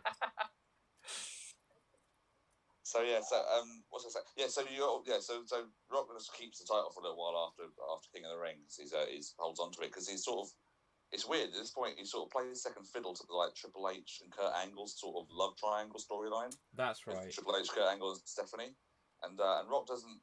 He sort of doesn't. He has a reign, but he doesn't really have a lot of rivalries at this point. He's sort of just defending the title. So it's not until like he loses it to Kurt Angle that he sort of has another sort of lease of life, because he's got this. He's implicated in the who ran over Steve Austin story. Oh yes, and who ran? It was Rikishi, wasn't it? It was, and he did it for The Rock. Yeah, and The Rock was like, "I didn't ask for this." Yeah. And Rikishi had been so popular. Rikishi could have been pushed as a main eventer as a face, and people would have accepted it. As soon as they turned him heel, then he lost his momentum with the fans, and then perhaps because some of his size and some of his matches weren't as good, because he wasn't playing off the audience, and he kind of faded quite quickly. Yeah, sad, a bit sad for Rikishi, unfortunately, at that point. In year 2000, he was on really, really high in the card, and that happened, and it sort of just ruined him. It ruined him, because it almost felt like, I don't know how much long-term planning they had there, just because he was still right in the middle of things with Too Cool, and suddenly it was just like, what are you doing? And he's like, well, I'm doing my own thing. And well, they didn't, because immediately the thing they did straight away was they put Triple H as the man behind it all, which really was the obvious choice anyway. Yeah. So it made him even more into obscurity. So Rock does a weird match with Rikishi at Survivor Series, and I can't remember what he does at Armageddon. I think it might be Rock and Sock again or something. I think maybe he had another. No, he wouldn't have done. No, it wouldn't have been that. It would have been here before. But he's sort of like there. He's still in the main event, because he goes through Rumble 2001 and has a good showing in that one, and then wins the title again. I think he beats Angle. Yeah. So hang on, he retained the title from Angle. No, sorry, retained the title. He lost to Kurt Angle at No Mercy in October. Yeah. Then he feuded with Rikishi and defeated him at the Survivor Series. And then The Rock wrestled in a 6-man Hell in a Cell match for the WWF Championship at Armageddon. The Armageddon Hell in a Cell, yeah. Oh, and that's the Hell in a Cell where Rikishi just falls about 5 foot. That was the first Hell in a Cell. No, 5 foot. No. Onto the back of a truck, right? No, it's a lot. It's a big jump. It's off the top of the cell. Also, though, but this is the thing I remember specifically. That was the first time the Hell in the Cell had holes cut out for them to climb up. They had it so that you could just like grip on the side and like just like handles to climb up. So when you watch the first Hell in a Cell with Shawn Michaels and The Undertaker, they had to climb up. And when you see Foley at the famous King of the Ring one, he's really having to crawl up the side of this cage. And then they basically made it like a ladder. He dislocated his shoulder. Yeah. But they made it basically like a ladder, and then there was a truck there, and Rikishi landed onto the back of the truck, and there was maybe still a scary bump. He goes back first. He's like doing a blind fall onto it. It's like probably about 10 foot, isn't it? Yeah, it's 10 foot. It's also quite fun. It's also quite interesting to watch because normally, if they fall off of the turnbuckle or something like that, you can still kind of see there is a certain element of limpness in their body. Whereas with that one, I can distinctly remember just seeing Rikishi gets hit or maybe chokeslam or something like that, and he just goes rock stiff, like he's in rigor mortis, and then he goes back. But this is the thing for anyone who's going to go and watch that match again. Watch that bit again. Not only does Rikishi get taken out a bit, but for some reason Undertaker's out a bit as well. He does the move and then just lays on the top of the cell for the rest of the match. That's really interesting. I don't recall that. Really weird. I always notice this. No one ever really sort of notices, but Taker's just like gone, even though he's just pushed Rikishi off the cell. No one else is up there with him, and he just lies back and waits for the match to finish. Crazy stuff. Okay, so where do we get from there? So this moves on to... They won the Tag Team Championship next with The Undertaker. I literally have no recollection of that whatsoever. Did he? Rock and Taker as tag champions? On the December the 18th episode of Raw, The Rock won the WWF Tag Team Championship with The Undertaker, defeating Edge and Christian before losing it back to them the next night at a SmackDown taping. Oh, the next night, okay. The next night. See, here's the interesting thing, actually. Just because... No, in fact, I tell a lie. I was going to say, some of this is a little bit cloudy, but I'm just remembering, Dave, you may remember, in the UK, we didn't get SmackDown for quite some time after it started. No, it was sort of like... we didn't get any of the TV things, did we? Because I think we got Raw on Friday night and SmackDown on Saturday mornings. Yeah. I think that's right. So we had we had to wait a while for them to go out, so we didn't get Raw live for like a long time. So it'd be like at least until Friday night for Raw, and then then Thursday. So SmackDown maybe not as long, but it was sort of like in the next day or something. But yeah, we didn't get them for a while. Yeah. Okay. So, but yeah, I don't remember them being the tag team champions, but that's cool. Okay. So this. After that, he went back to feuding with Kurt Angle. Good for him. He won. Yeah, nominated at No Way Out, and he pinned Angle, and that was the 6th time that he won the WWF Championship. Yeah. Oh, so it feel like it was an interesting thing there. Is Hulk Hogan had been like the first 4-time WWF World Champion, and he may have been like the first 3-time as well. But then obviously when he defeated Yokozuna, he was like 5-time WWF World Heavyweight Champion, and then Bret Hart equaled it. And so then, again, I was like, how can you have Hulk Hogan and Bret Hart, and then up there, and the one to overtake it is The Rock, of all 6-time champion. Which, of course, sounds silly now when you look at people like Orton or John Cena. Where, Triple H has got about 14, hasn't he? Yeah. Yeah, I think it's 14, but it might be 15. I think Randy Orton might be 15, maybe. He's 13, I think. Is it? I think he is. I can't remember anymore. I think it's, if you compare those reigns though, with obviously that there's a long-term range for Hogan and Hart, aren't they? And then obviously you had like Rock doing a couple of times where it's like every 2 weeks with Mankind, and then a month against Triple H, and not quite as maybe. Oh, I don't wasn't really interested in wrestling itself, I guess. It was more about the chaos. Yeah. Okay, so we're coming up to the next Mania match where once again it's Rock and Austin. Yes. So this time, so Austin won again, didn't he? Yeah, this is he was allied with Vince McMahon in this one. Yeah, was this the downfall of the Attitude Era with this moment? A lot of people say that this is the last day of the Attitude Era. Because the whole thing was Austin versus McMahon, the whole sort of like whole way through, and the day that McMahon and Austin joined forces was like a lot of people stopped watching wrestling at this point. Well, because how many people who were living, because the whole idea of like, you know, people watching, they're like, oh, I would love to punch my boss in the face and stuff like that. They're not going to suddenly just pal up with their boss, and it was like, was this betrayal too much for people? Austin's always sort of said in interviews after this that he sort of wishes he'd never done this, or wishes he'd done the match and then sort of on the fly just dropped the man with the stunner and sort of like. But obviously they had a story in place which he couldn't really do. But obviously he's never really liked the way that it went from this point, because this was last night in the company for a little while for Rock, because he was off to film a movie. Was that the? Would that Scorpion King, I think. Was that the Scorpion King here? So he'd already done The Mummy Returns? I think he had, yeah. Okay, so let's just briefly talk about that, and I'm sure we'll mention some of his other film career here. Have you seen The Mummy Returns, both of you? I've seen Mummy Returns. Oh my god.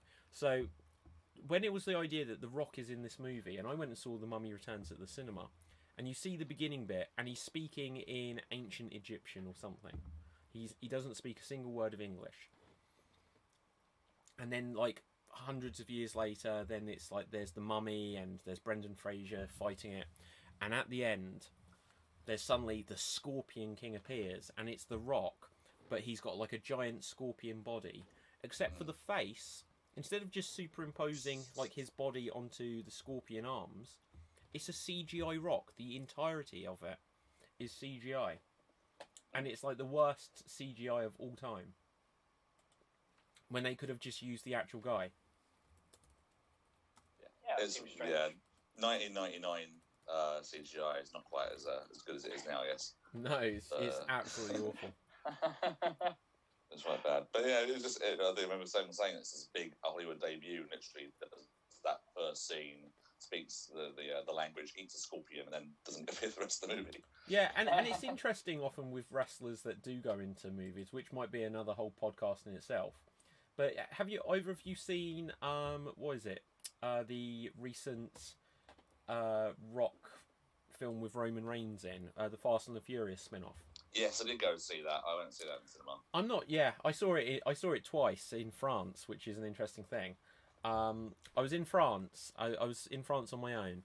I wasn't there with my girlfriend Rachel, and I didn't know what to do in the evening. And I was like, I can just go to the cinema. And because of like their underground, the metro line closing at like 11 o'clock, I was looking at the time and I was like, this film is not going to end, and I have no idea in a language I don't speak how to get back. So I left halfway through the movie. And then at the end of my trip, I found myself once again with like, I don't know what I'm going to do this evening. So I went earlier and saw it there twice. But Roman Reigns, I'm not sure if he says more than 5 words, if any words, out loud. I don't think he says anything. Yeah, I think he literally goes, ooh, ah. That's it. Yeah, that's it. That's his dialogue. What is it with like wrestlers they don't trust to speak? If you see the Kevin Nash in The Punisher, he doesn't speak. Over and over again, they just don't trust wrestlers to speak out loud. You ever seen Goldberg in the Looney Tunes movie? I've not actually. No. He literally comes in. He's in one scene, I think, and he comes in. He just sort of looks like this very imposing figure, and then he walks over to the boss, whispers something in his ear, and then leaves. Wow. And that is Goldberg. But Goldberg before that had been in a Universal Soldier: The Return with Jean-Claude Van Damme, and again, I'm struggling to remember if Goldberg actually speaks at all. I haven't seen that one. John Cena's obviously one who speaks a lot in films. Okay, hang on. So I just need to work out which way to lean. So behind me there, anyone watching the video, there is the CGI Rock from The Mummy Returns. Oh, wow. Yeah, it looks like a PS2 game. That's like, yeah, about to say, it's particularly bad likeness to one of the SmackDown games. Isn't it? Yeah. Yeah, definitely. That is spectacular. Yeah. Okay, so The Rock went off to film The Mummy, or The Scorpion King, which then was suddenly all in English, and he had a leading role in it. And I saw it at the time, and I don't know if I've ever watched it again since, but it was all right. I haven't seen it. It was all right. It wasn't as good as the Mummy films, but not that they were spectacular, but yeah, it was all right. So we have skipped over here one famous Rock moment from 1999. So if we just go back, because there was the debut of Jericho, where he interrupted The Rock. Do you guys remember this? Yeah, I've seen a clip of it since. I didn't actually watch it live. I was 5. So you were 5. I watched it on the show that went out. It wasn't live, but I'd heard of this guy coming over. I heard the name. I'd never seen him before, so I didn't know. Dave, did you not watch WCW? I didn't know where to watch it over here until like towards the end. I didn't know it was on Bravo and stuff like that. And then I discovered ECW was also on the same channel. I'm like, oh my god, I did not know these things were on. Okay, so here's so I'd never seen Jericho before this appearance. Okay, here is the hot tip if you ever time travel and want to watch WCW in the mid to late 1990s.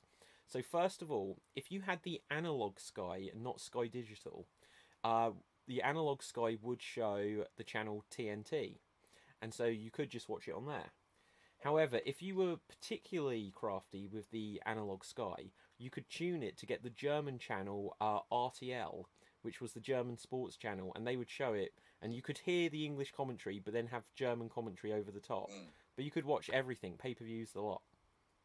I'm of the sort of era, the time when Sky was off and they had WCW in the early 90s. I think it was called DSF, I think was channel, maybe it was channel? DSF and not RTL. DSF, that's it. DSF was the one I certainly watched that stuff on. So so I saw like the Hogan NWO formation entirely with German commentary over the top. Brilliant. Yeah, that was amazing. Okay, so anyway, so Jericho debuted, and he came in as a much bigger deal than he had ever been in WCW. In WCW, he'd grown in popularity. Interestingly, just on Jericho, his debut match may have been against Dust Wonder Kid Alex Wright, if I remember correct, and he forfeited the match when whoever it was, if it was Dust Wonder Kid or not, his opponent got injured, and he's like, I don't want to win like this, and he seemed like a complete loser, a complete wimp, and he was just this white meat babyface. And later on, he found similar path to The Rock. He found his attitude and things like this. And Jericho campaigned to have a feud with Goldberg, but Goldberg wouldn't feud with him at the time. And that was the highlight of Jericho's career. He'd had good matches with people, good feud with Dean Malenko and people like this, and he'd been setting up for ages to have a match with Goldberg. Goldberg just came in, speared him, wasn't even an official match, and that was the end of it. Jericho was furious that I'm not being used properly, and ended up saying no, it doesn't matter how much money Bischoff offers me, I'm going to WWF, which he did. And when he came in, they brought him in to cut this promo on The Rock, and The Rock, absolutely as you were saying earlier, did the whole thing where he was just like, who in the blue hell are you? It doesn't matter who you are, and Jericho looked a bit whiny and stuff, but coming in against The Rock was higher, instantly elevated Jericho higher than he'd ever been in WCW. And they dropped the ball a little bit because he then just went against Road Dogg in his first feud, I think. But they did make Jericho by putting him against The Rock there. So I thought that was something of note to mention. Yeah, 100%. I mean, my point earlier with The Rock and things like that, burying people was sort of like the thing he sort of just did. But yeah, again, in that one, it did, like I say, it kind of just worked because it was this new guy come in, but he'd been given this whole sort of spiel to get over his catchphrases, his way of talking, and this sort of mission statement straight away. And yeah, that certainly worked, because then Jericho went on to sort of do it against people like random guys like Undertaker and, like you say, Road Dogg and all sorts of other people and things like that. So it was his thing for a while. Yeah, absolutely. Okay, so where are we up to in actual? We've just finished Scorpion King. Scorpion King. He's coming back for the invasion. Oh yes, of course. So we had the invasion. WCW was bought by WWF. The WCW didn't work so well, so they quickly combined it with ECW, which they'd also just bought, and they formed the Alliance. And at the time of the sale, Booker T was the WCW World Champion, and I think was The Rock's return feud against Booker T. It looks like it. Yeah, at SummerSlam, and I think this was the first time that a SummerSlam was main evented by a match for the WCW World Title. Yeah, sounds about right. And any pay-per-view, I think, at that point, for someone else's title. Yeah, I thought it was a bit strange, because obviously Austin was the world champion at the time, and you kind of assumed they were going to go for another Rock Austin sort of feud, but they held off on that. This was an interesting time period with Austin, though, just because like Austin probably felt like, well, yeah, he probably thought the exact same thing. Like, why is the WCW belt now the main event? And like, because Austin, he didn't stay in WWF for that much longer here before things completely went wrong. Well, for that night, I think, because they had the match with Austin and Angle, didn't they? And it was going to end up in a DQ sort of situation. So they probably just headlined that night to have the big return of The Rock as the thing that everyone remembered going out. Leaves people happy. Yeah, absolutely. So, but this would lead after this. I'm trying to think if there's probably a rematch with Booker T or something, but this was just setting up things for the Survivor Series. Realistically, is where they were going with all this, where The Rock would then challenge at first Chris Jericho, I think. So it says he lost the title to Chris Jericho at No Mercy. Did he? So this is interesting. You mentioned the whole thing with Jericho, because this, while the Alliance stuff going on, he's now having a feud with Jericho because they're both on the same side, but they're at odds with each other. So they're doing a little feud. Yeah, I knew so it was leading up to Jericho. Mercy. So did Jericho win the World Championship twice? So he won. So he won it once from Rock at No Mercy, like Sam said. Went back. Okay, you guys have just frozen ever so slightly. Do you want to repeat that, Dave? So Jericho wins it from Rock. Rock it back. They go to Survivor Series, and Jericho turns it in the man or tournament at Armageddon. Right, yeah, certainly.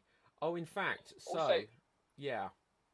In the midst of this, it says that so during the feud with Chris Jericho, he teamed with him and won the WWF Tag Team Championships from the Dudley Boys. Of course he did. Yeah. Cool. It's a win random tag match titles with random and then they lost the tag titles to Booker T and Test. Another random tag team there. Why did WWF never once bring in Stevie Ray? Never once. There was rumours that they were going to fight the Revival within the last year, and it just never happened. Yeah, wasn't there rumours that Booker T was actually training for it as well? Yeah, there's been a few things where this happened over the years, but never once have we had Harlem Heat in the WWE rather. Wait, they were going to do Harlem Heat versus a Revival? Yeah, that was the rumour a few months ago, and I was so pumped for that. I've never heard that one. Yeah, wow. It would have been great, Well, I say it would have been great. I haven't seen... I've seen Booker has wrestled in the last few months because he's got his Reality of Wrestling promotion. Yeah, and he brought back his G.I. Bro persona for like... Oh, did he? Great. Yeah, I'd love to see that. for like a big tag team match or something, but I haven't seen Stevie Ray in so many years, so who knows? No. But yeah, so while that was happening, so Chris Jericho had won the WCW World Championship. Then they did all the tag team stuff, and then The Rock defeated Chris Jericho on Raw for his second world title. There we go. So I'd missed that in between. And so just so I don't get it wrong, was it that there was the WWF versus the Alliance? Was that the same night as the unification, or did that happen a month later? It was a month later. Was at Armageddon. There we go. That's where I was muddling it up. So yeah, so then obviously, no, I'll let you guys take over. I'm just lost in my notes here. So Jericho wins the title at Armageddon, and he beats Rock en route to it. So he beats Rock in the first round, win the world's title, which is formerly WCW title. Yeah. Then beats Austin in the final. And then then Rock and Jericho sort of carry their feud onto the Rumble. Yeah.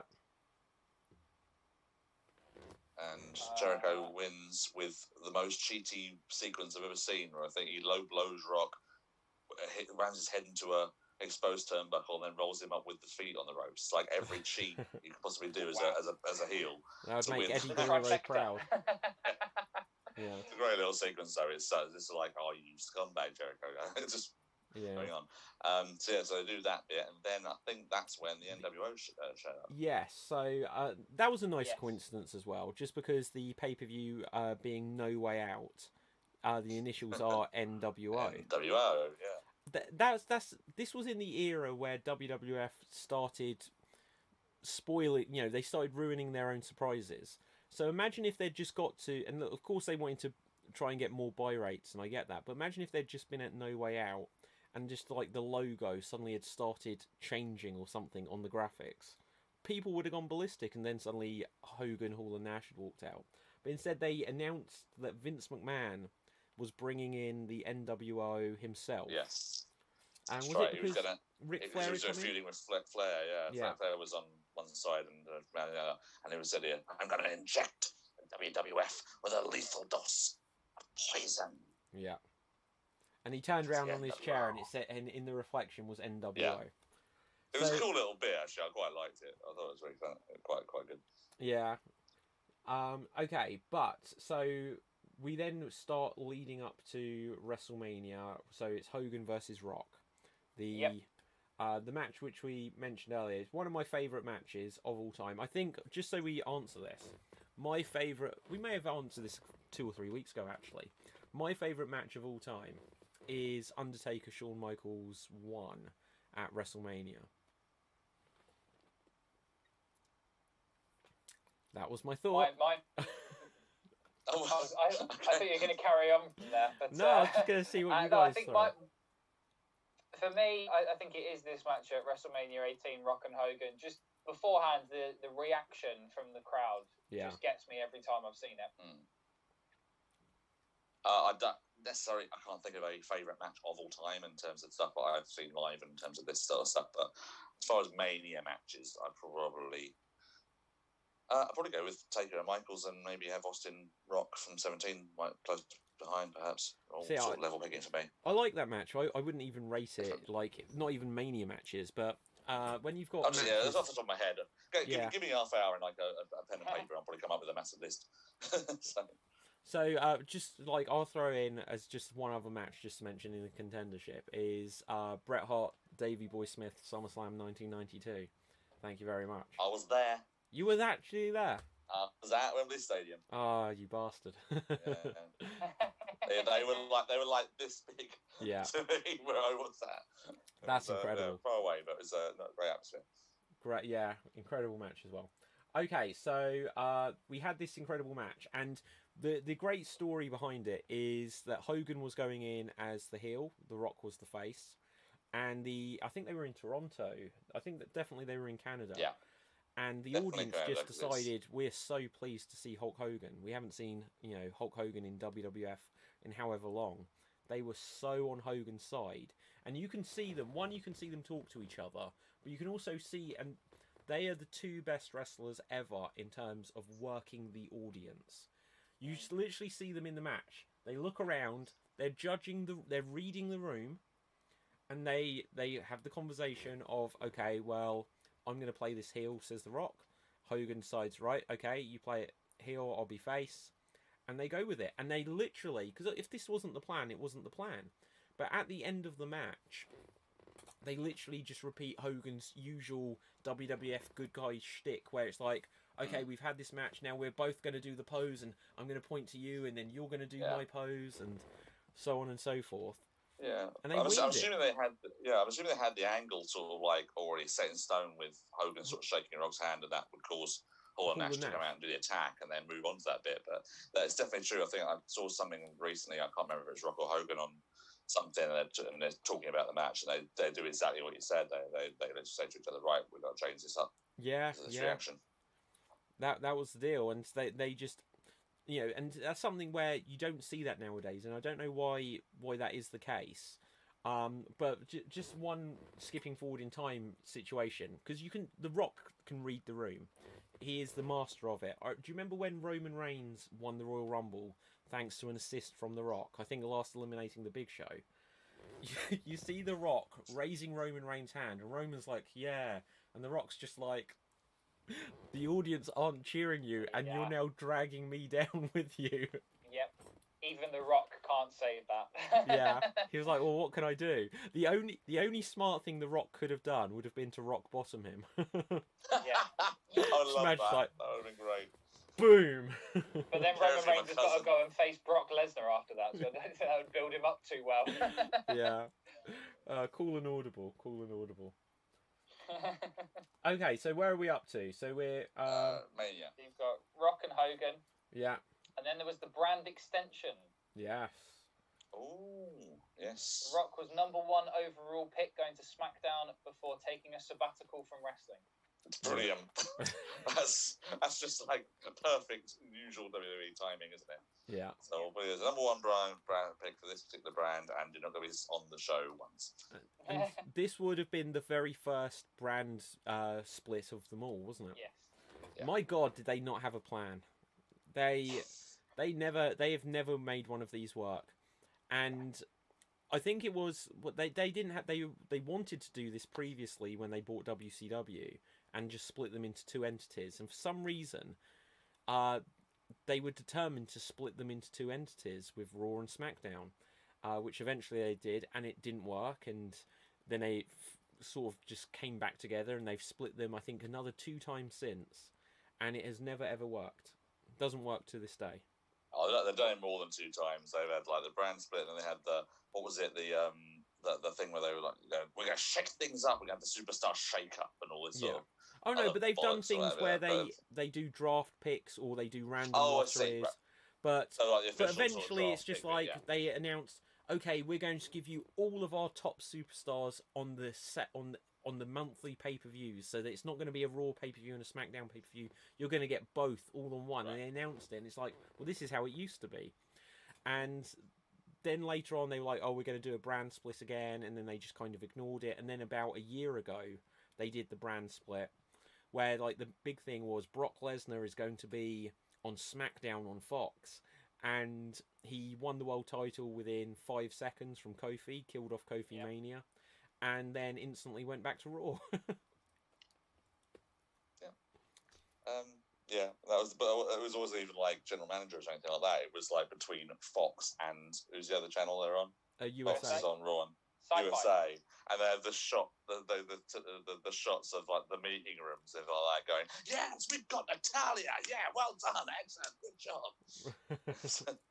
I didn't see it. It's always weird, the brand split, because they do like the big names, and then you see like these tiny little names coming out as well, just further on in the future, weeks in the future, you see, oh yeah, and someone else has gone to SmackDown. You're like, oh, I've lost interest in this now. I don't care. Yeah. Vince McMahon will bring in some sort of wild card rule at some point again, and then we'll all lose faith in it.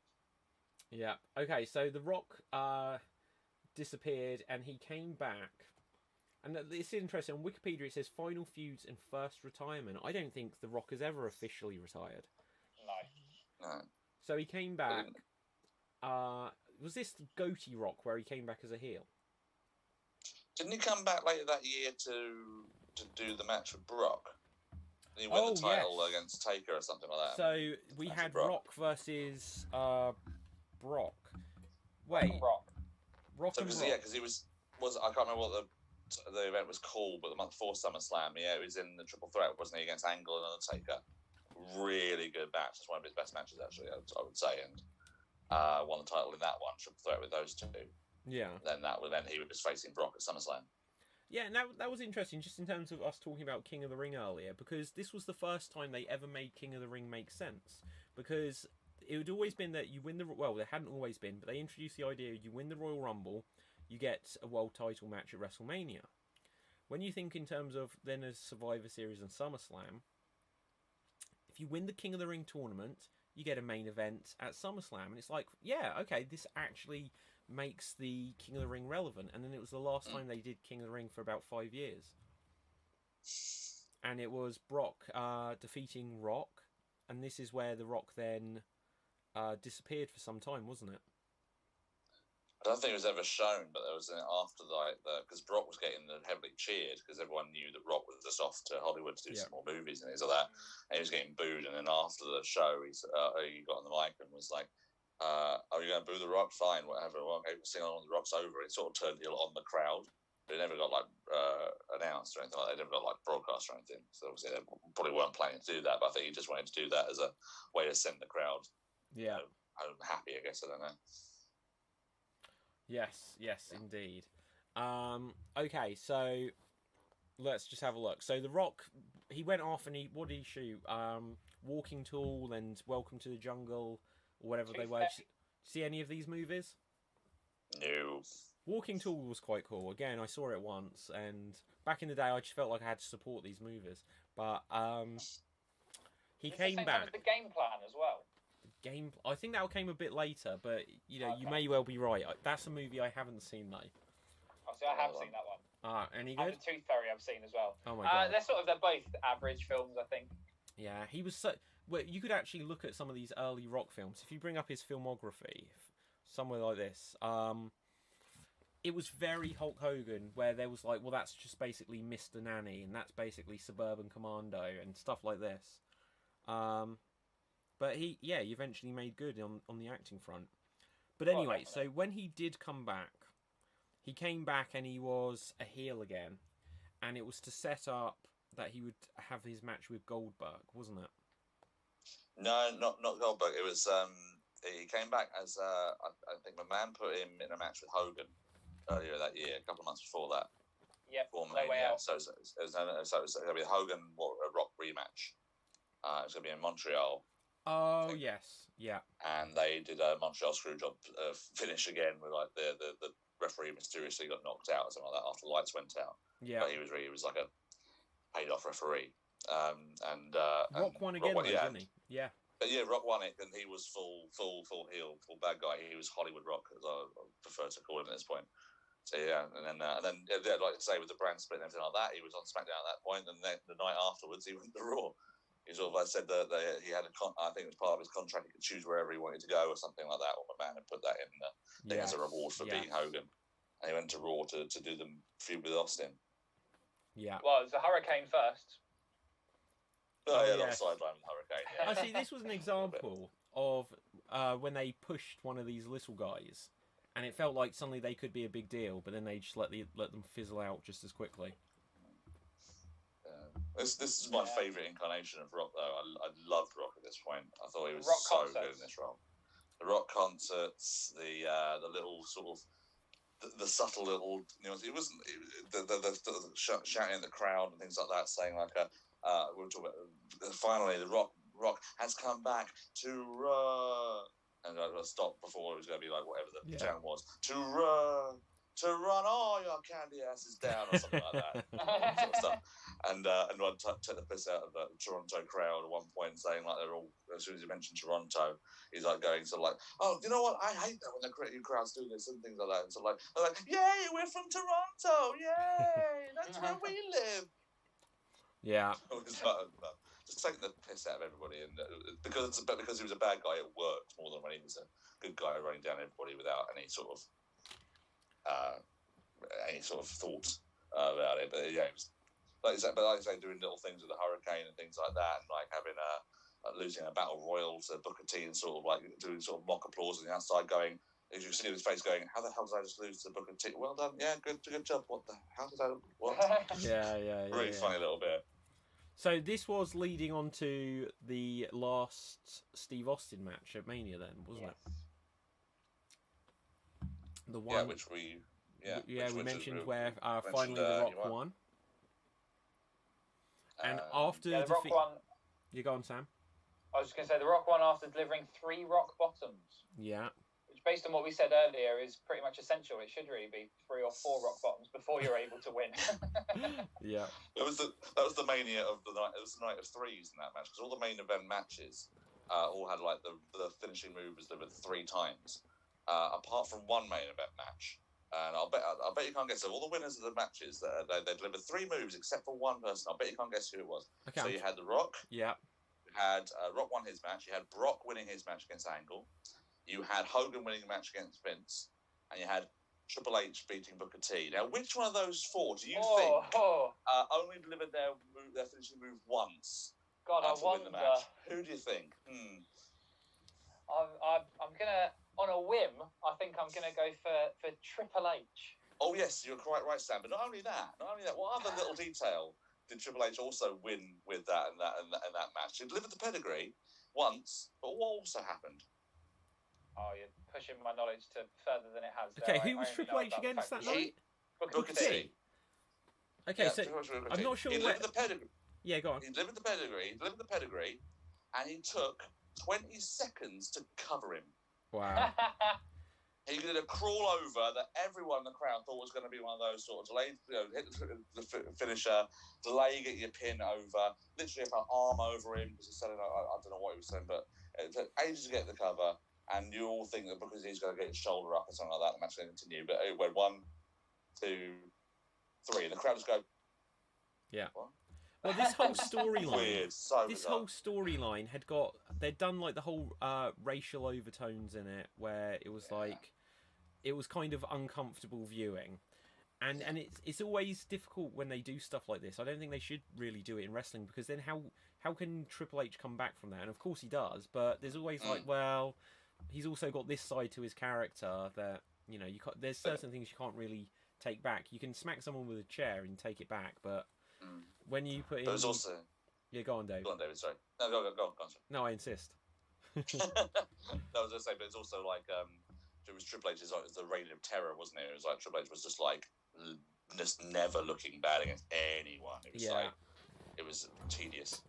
He when he tore his quadricep and came back, and like even his match with Jericho, the previous Mania, it was awful. Like Triple H, even though he looked like He-Man, you watch his matches from that era, he never did a suplex. He never did a power slam, a body slam. He never lifted his opponent up. You could watch a Triple H match, and it would be punches and stomps, a high knee, pedigree, and maybe something else. But basically, from him being a good wrestler, good worker before this, he was doing next to no moves. And it was only, in fact, when Shawn Michaels came back and they had their SummerSlam Shawn Michaels return match that suddenly was like, oh yeah, Triple H can have good matches. Yeah. So what happened here? So The Rock won his match. And then the next night, he came out and announced that he'd accomplished everything there was and that he was leaving. And that's like, you know, there is, and it was cheesy just because they sort of gave the very obvious feed line of like, you know, there is nothing, you know, I don't know what's next for me, but there is nothing next for me, and just like highlighting this word next. So of course, and again, this was an era where the NWO came in and they announced it with McMahon. A few months later, they'd have Eric Bischoff debut backstage instead of in front of the live crowd. And they also, on WrestleMania, they announced, well, tomorrow night on Raw, there will be Goldberg, instead of just doing it. Just do it. You know, take the Rock catchphrase, just bring it. You know, don't... Yeah. They did the same with Scott Steiner, didn't they? They said, we're going to announce that Scott Steiner has signed. We don't know where he's going to be. It's like, you could have just saved that for Survivor Series or whatever. Yeah, there's so many of these things. Massive. Yeah, this era, it was probably even a couple of years after this, but this was the era where there was the whole Matt Hardy, Lita, Edge love triangle thing. And eventually Matt Hardy, they hired him back and he just attacked Edge, but they showed him backstage first. And they just did this over and over again. Don't know why. But anyway, so Goldberg comes out and he's like, so Rock, you want to know who's next, do ya? You're next. And he spears him. And The Rock does this wonderful overselling of the spear. Where, you know, apparently Rock had requested this match. So when I'd seen this, I was like, oh, is he overselling? But apparently Rock was fully invested in it. And then he had his match with Goldberg. Do you guys even remember the match? I remember the build to the match more than I do the match. Exactly, I remember when Rock brought Gilbert in to do a little bit. Yeah. Where he's like, brought him back. But then that was really annoying because Rock got the advantage over Goldberg when it came out. We never got to see the much vaunted and much wanted Goldberg versus Gilbert confrontation. We always wanted to see it. We always wanted to see a point where Goldberg would spear Gilbert at some point. When they didn't do it for some reason that night. I never understood that. But I remember the build being a lot better than the actual match was. Yeah, absolutely. Well, this was the thing with Goldberg matches. WWF back then, they didn't really use Goldberg very well, at least not to begin with, because they put in with Goldust, and Goldust put a gold wig on Goldberg and said, like, we're both called Gold, we could be twins or something like this. And it took them about 6 months to start using Goldberg right, but by that time he'd completely checked out and just was waiting for his contract to end. And so didn't help when Goldberg just hated being there from the beginning. Yeah, was there literally just for a paycheck. Yeah, I like Goldberg though, so I'm going to forgive him. But I like old Goldberg. Yeah. Not now. Yeah, he is old Goldberg though. He still hasn't responded to you calling him out in one of the first podcasts that we all did together. I called him out. Yes, yeah, on our Mania preview. Well, Bill, if you're watching this, Bill, I'm telling you, you just, you find me, you get on that plane, and you can sign me some merchandise. So. And Dwayne, if you're watching, it'd be a dream come true for you to rock bottom me. So feel free to come to my house. Yeah, Dwayne. Also, you want to rethink some of your career because we're really struggling to mention any moves. Anything that actually... Yeah, Dwayne, your career sucked, mate. It was like, we are. Yeah. It's not like we've been talking for 2 hours about... we haven't even got to your first retirement yet. But yeah, your movie sucked. Hang on, well. wasn't that... Highest paid actor? Whatever. Hang on, wasn't this his first retirement? Didn't he disappear after the Goldberg? Oh, yeah, he did. Yeah, he briefly left to film Walking Tall. Oh, so that was the Walking Tall film. A decent film. They made a sequel with someone else playing his character. It's based on a true story, though, interestingly. Okay, so when was this him done for? Oh no, he came back. He made like fleeting appearances, didn't he? Yes. He never wrestled again after this. No, he did. He did. Comeback. Until the big comeback. He had a match at the next year's WrestleMania.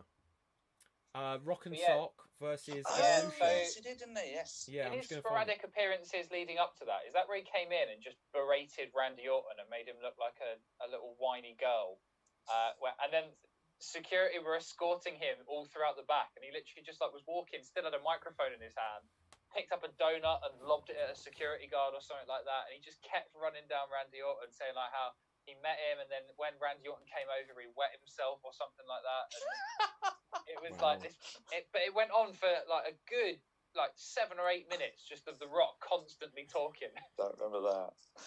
No, I don't remember that. So, did they lose it to Evolution? Yeah, they lost to Evolution. They lost to Evolution. Foley. Yeah. That'd be his final wrestling match until November 2011. Wow. So, which he appeared sporadically following WrestleMania 20. He made returns to provide support for Eugene against Jonathan Coachman. Because Eugene needed the support against Jonathan Coachman. Yep. He helped Mick Foley against La Resistance, which I think was that Edge, Zack Ryder, and Kurt Hawkins. No, they were the French guys. No. Rene Dupree and Sylvain Grenier. And then later, Rob Conway, was he part of that? Oh, well, Sylvain Grenier was the referee that screwed over Hogan in the Rock match from way out. That's right, yeah. So he made sporadic appearances. It's interesting because the stuff that they were doing with The Rock here is still what they do with The Rock basically to this day. Yep. Where if they've booked someone for an appearance, now they could go down the route of, okay, we're going to give you a one-move match against Eric Rowan and you're just going to destroy someone. And you could say, well, that buries someone. But also, if he can do 30 seconds of physicality, then it could be, well, someone wrestled The Rock or something. But instead, they just bring him in against to have a go at Elias or La Resistance or to help Eugene. And it's if you've got the guy in the building, especially when it's 2004, 2005, you could have just had him wrestle a 3-minute match or something, and then someone runs out. You put it in a tag match, or especially a tag match. You could have done something good, but he just had these utterly pointless appearances, which may have popped a rating, but they I think did more harm to, they devalued The Rock because when The Rock turns up, he's involved with Eugene or Jonathan Coachman and stuff like this. Yeah. To be fair, it was a long while before he sort of made a meaningful sort of return. I can't remember what was the year he came back to guest host WrestleMania. What was that one? That's going to be 2010 maybe. 2011, I think was that when he started against John Cena? Yeah, whichever year it was. He came back after 7 long years, as he said. So WrestleMania 27 was when he was hosting, wasn't it? And he did the big return and immediately sort of started raining down John Cena because of actual things that Cena had said about him and all that sort of stuff, and did the Fruity Pebbles stuff, which ended up in a sponsorship deal for Cena with Fruity Pebbles. It's thanks, Rock, that's for that. I'm glad you gave me a job there, thanks. Yeah. He came back. This was the promo I said about earlier, where it was because they'd done the right thing here. Instead of announcing, The Rock's coming back tomorrow, they made everyone believe that the host of WrestleMania was going to be Justin Bieber. And then there was like, and the host of WrestleMania, and suddenly it was like, if you smell, and the place exploded. Yeah. The arena. Was that when he set his name on fire? No, that was years later. That was Mania later. That was cool though. But yeah, so he came out and he was going to be the host of WrestleMania. And when he first came back, he was like, I'm Dwayne Johnson, and he wasn't really using the Rock name as much until he suddenly he realised that he could embrace it. He could embrace being the Rock, and it's not going to harm his acting career. In fact, within that year, the Rock came back, and he suddenly did like Journey to the Centre of the Earth 2, which was a surprise hit because he was replacing Brendan Fraser. He was in the Fast and the Furious 5, I think, which suddenly became a much bigger franchise. He was in G.I. Joe 2, and like people said that you put Rock in a sequel, and suddenly it explodes into a bigger movie, and suddenly his career, whereas he had been doing The Game Plan and The Tooth Fairy, suddenly he was like an A-lister overnight. Yeah, crazy. And I think for a while, didn't he go by the name Dwayne "The Rock" Johnson when he was appearing in films? Well, okay, so the progression there, and see, it's interesting that I can instantly remember this. Yeah, I can't remember his feuds with Ken Shamrock, but he was The Rock. So when he was in The Mummy Returns and The Scorpion King, it was just The Rock. And then when he did, I think, Walking Tall, they may have still said The Rock there, but it was either that film or one or two after they started saying Dwayne The Rock Johnson, and then it was just Dwayne Johnson. And so when he came back to host WrestleMania, they would acknowledge him more as Dwayne Johnson, and he'd be like, okay, I'm going to do this old school. And then he'd be finally The Rock. And he'd half acknowledge, well, I am The Rock, but I'm also Dwayne Johnson now. Yeah. But then, like, the name Dwayne, it's not the greatest name. No offense to anyone out there called Dwayne, but if you're a Red Dwarf fan, obviously there's Dwayne Dibley, which is the biggest example of a geeky bad character with a terrible name. Yeah, it's not a hard man name, is it? No, exactly. So when you get The Miz or John Cena, they'd be like, okay, Dwayne, and it's just it's a name where you say it and it's got a natural derision to it. Yeah, true. So he came back and he was going to host WrestleMania, and they were laying the groundwork. This is something WWE rarely do and hadn't done for so many years, where they were basically building a storyline over the course of an entire year. That they were going to end up with this rivalry between John Cena and The Rock. To the point that The Miz had his one and only WrestleMania main event, and he was kind of a bit part player in his own main event. Just slightly. Yeah. I mean, he had his big inflatable letters that it's about awesome that he pushed his way through on the way down. So that was, he had his WrestleMania moment there. Didn't he always have that? This whole... Didn't he always come out with inflatable letters for a long time? Not all the time. I think he had that for that Mania, and then he may have done it again maybe once or twice after that. Okay. Obviously, they must have spent a lot of money on them. A lot of money on them, so they wanted to get value out of them. The whole sort of build was just Rock and Cena, wasn't it? The whole way up, and Miz. I mean, even to the point where Miz came out. It was brilliant, actually. I really admired him for this one, where he sort of came out to the Rock's music, dressed as the Rock completely, and you didn't really realise it wasn't the Rock until he got in there. He hit Cena with a rock bottom, and then you sort of realise, hang on, that isn't Rock. Because everyone's cheering him. Obviously, you can't quite see that he's in there, cheering the first bit, oh my god, he's being physical. What the hell? It's oh, it's Miz. Yeah. And he always turns around the camera and goes, "Hello, Dwayne. I'm the champion, in case you didn't know." Or something like that. It was a good little promo. But so that was literally the only time that Miz had any relevance in the feud. Did The Rock factor into the finish of the match? It was, because of course it was a double count out, wasn't it? Because Cena clotheslined Miz over the rail, but Miz legitimately got knocked out because his head hit the concrete. Wow. Got concussion. Yeah. And it was officially the WrestleMania match main event that's ever ended officially in a double count out. Okay. And then Rock did a thing where they were doing the secret GM, weren't they? The one that would come through on the emails all the time. They read out by Michael Cole. Yeah. And later revealed to be Rock just basically went, "I'm the host. restarting the match, no DQ, and then they started the match. He literally immediately rock bottom Cena. So Miz could win.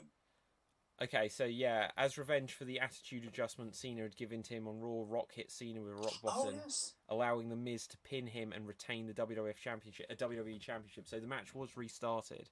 Oh, so, I forgot they'd have that big You're right. Time.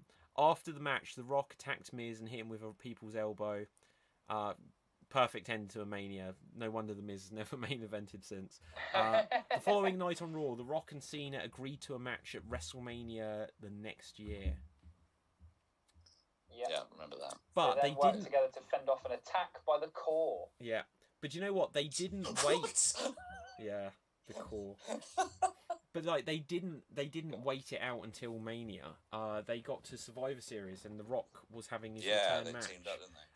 With The Rock and Cena, who would be opponents. The Awesome Truth. Yes, the Miz and R-Truth, Ron the Truth Killings.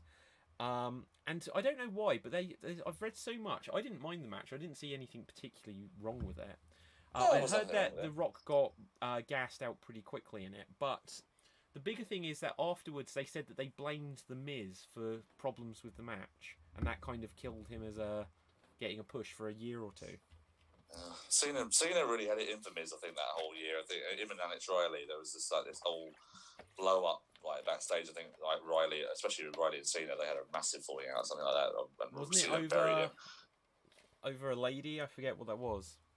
I don't think so. I don't know why it was with Riley, but he's since come out and said Cena was a massive prick to him backstage and all that sort of stuff. I have really one Alex Riley story from personal experience. All right. I was there in LA in 2013, and I often mention it because it's the biggest show I've ever been to. But it was for the SummerSlam, and I was at the WWE Access, and I've got a program somewhere, and the only person who I've got it signed by is Alex Riley, for the reason I was trying to get interviews with people, so I wasn't queuing up to get signatures, but I just noticed that no one was queuing up to Alex Riley, and when I went over to him, we didn't exchange any words. I put down the thing, he signed it. He was the most depressed looking man I had ever seen. He just was sat there. And there wasn't a queue. Because he could have had a good push at one stage after everything with The Miz. But his career just went down the toilet.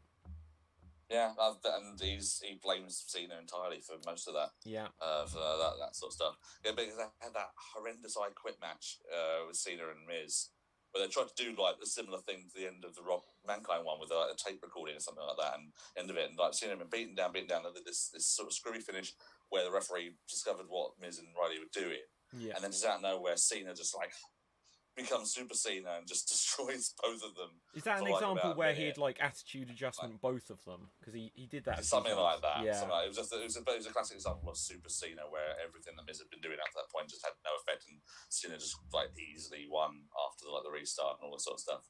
So yeah, I think Cena just, I don't know what it was about, but he seemed to have it in for Miz that year. Wow. Okay, so after the Survivor Series, we do start to build up to WrestleMania, where The Rock and Cena have their once in a lifetime matchup. That was the actual twice in a lifetime, yeah. But yeah. I think there was actually once in a lifetime on the poster. Yep. There was, yeah. It was going to be once in a lifetime. Was the whole plan. Do you remember the edition of Raw where they were going to do the big sort of return of the Doctor of Thugonomics and the Rock concert? Yeah. On there. It was one of the things where Cena had 5 minutes to do the Doctor of Thugonomics, and Rock had a whole half hour at the end of the show to do his bit. And I thought, there's a little bit of favouritism here. Yeah. I really enjoyed that concert, though. I enjoyed the concert. I really enjoyed Cena's rap, although he got into trouble because he made some comments that you couldn't make in this day and age within it. So he got into a little bit of trouble, but it was a good thing. It was the Cleveland Steamer rap that he did. I remember seeing him. I enjoyed that a lot more than I did the Rock concert. I thought the Rock concert went on for bloody ever. And then he did that. Just when you thought it was finished, then he starts doing "We Will Rock You," and it's what the hell's going on? And he tries to sing along with the karaoke words up on the big screen, and he screws it up, and it's Too much Rock. Come on. Yeah. Yeah. Well, it can't be as bad as Jeff Jarrett and Jesse James doing Baby Tonight at the Hall of Fame. Yeah, but that wasn't building up to WrestleMania, to be fair. That was just them having a good old time at the Hall of Fame. Yeah. Okay, so where did this go to? They had their match. Once in a lifetime match. Yeah, the once in a lifetime match. They had the match and The Rock won, didn't he? He did. Yes, the first time. After a much longer match than I expected it to be, a good half hour, I think it was. Yeah. I remember watching it with another friend of mine who's called David, and we were watching it around his, and we were just expecting it to be like a 10-15 minute match, like not like pow, like action, but it was really long. And I remember there was a point in the match where I think Cena's got Rock in a bear hug, and Rock's obviously rusty a little bit from like keeping things quiet and like working out what they're going to be doing next, all this sort of thing. And you just suddenly hear out of nowhere, you just suddenly hear him suddenly going really high pitch, suddenly going, "Then do a DDT." Really high pitch. You hear it. It's on Boxmania definitely, but I remember hearing that directly on that match. We were like, "Did he just say we're going to do a DDT?" And then the next bit, do a DDT. I was like, "Okay, we didn't mishear that." Okay, so after this, The Rock, as he would always do here, he'd come out the next night on Raw, and I think it was quite possibly here that they announced that at the following Royal Rumble, whoever the world champion is, The Rock would be the #1 contender, because that's two slightly different nights. So the first one, the Raw after, he went and praised John Cena, said it was an honour to be in the ring with him, then vowed to become WWE champion. Yeah. And then at Raw 1000, he announced that he would wrestle for the WWE Championship at Royal Rumble. Yeah. Oh, okay. It was that really good segment with CM Punk and Daniel Bryan. It's a three-way chat with those guys. That was a really good segment. Yeah. So was it on that same show, though, where CM Punk turned heel? Yes, it was Raw. And that was great, because he sort of catapulted off the top rope into like a clothesline, and then instantly had the change in demeanour. Because Rock was there to sort of steal his thunder, wasn't he? He was sort of do the help out against Big Show. Again, Big Show. Everything revolves around Big Show. Yeah. Okay, so then it was a few months, but of course The Rock came back, and CM Punk was in the middle of his longest ever title reign. Or was that before this or after this? Actually, no, this is during that reign. Was this the thing that ended that reign? I think so. Yes. This where he used to hold the championship up before the matches for like a solid minute as well. Yeah. Yeah, but this is CM Punk Rock match was the one that Rock. Yes, and won, and people were saying, CM Punk shouldn't lose it. This is where they didn't read the room. But obviously they had their plan, and you can't blame them in one sense that they wanted Cena to get his return victory and win the championship from The Rock. So he's done the favours back, and then he's sort of passed the torch somewhat to Cena. Wasn't this where the Shield were coming into it as well during this match? The Shield, yeah, because they first came in with CM Punk, didn't they? Yeah. Yeah. I think they attacked The Rock in this match, and he still overcame the odds and won the match. Yeah. Oh, yeah, absolutely. This was where... Yeah, they did this, and so CM Punk shouldn't have lost by all rights, but this is just after they'd made Ryback a thing, and then destroyed him in the whole storyline with the Shield and CM Punk, just because in that instance they should have gone with like, oh well, we've put ourselves in a position where we're using Ryback, and reading the room, this is Ryback's moment. They didn't do it, but then they should have been in the position where they're like, okay, well CM Punk is on such a roll, we should leave it on Punk, and they didn't do it, so. They could easily have just like avoided the whole once in a lifetime debacle anyway by just putting Punk in there and making it a triple threat. They would have avoided the whole twice in a lifetime thing going forward, and it probably would have been a better match. Even though I would argue probably the second match was a bit better when they did get there, but strange when they did get to that one. What did you think of the sort of? What did you think was the better match of the two Manias they had? Quite interesting. It wasn't the second one, the one where The Rock tore both of his quadriceps quite early on.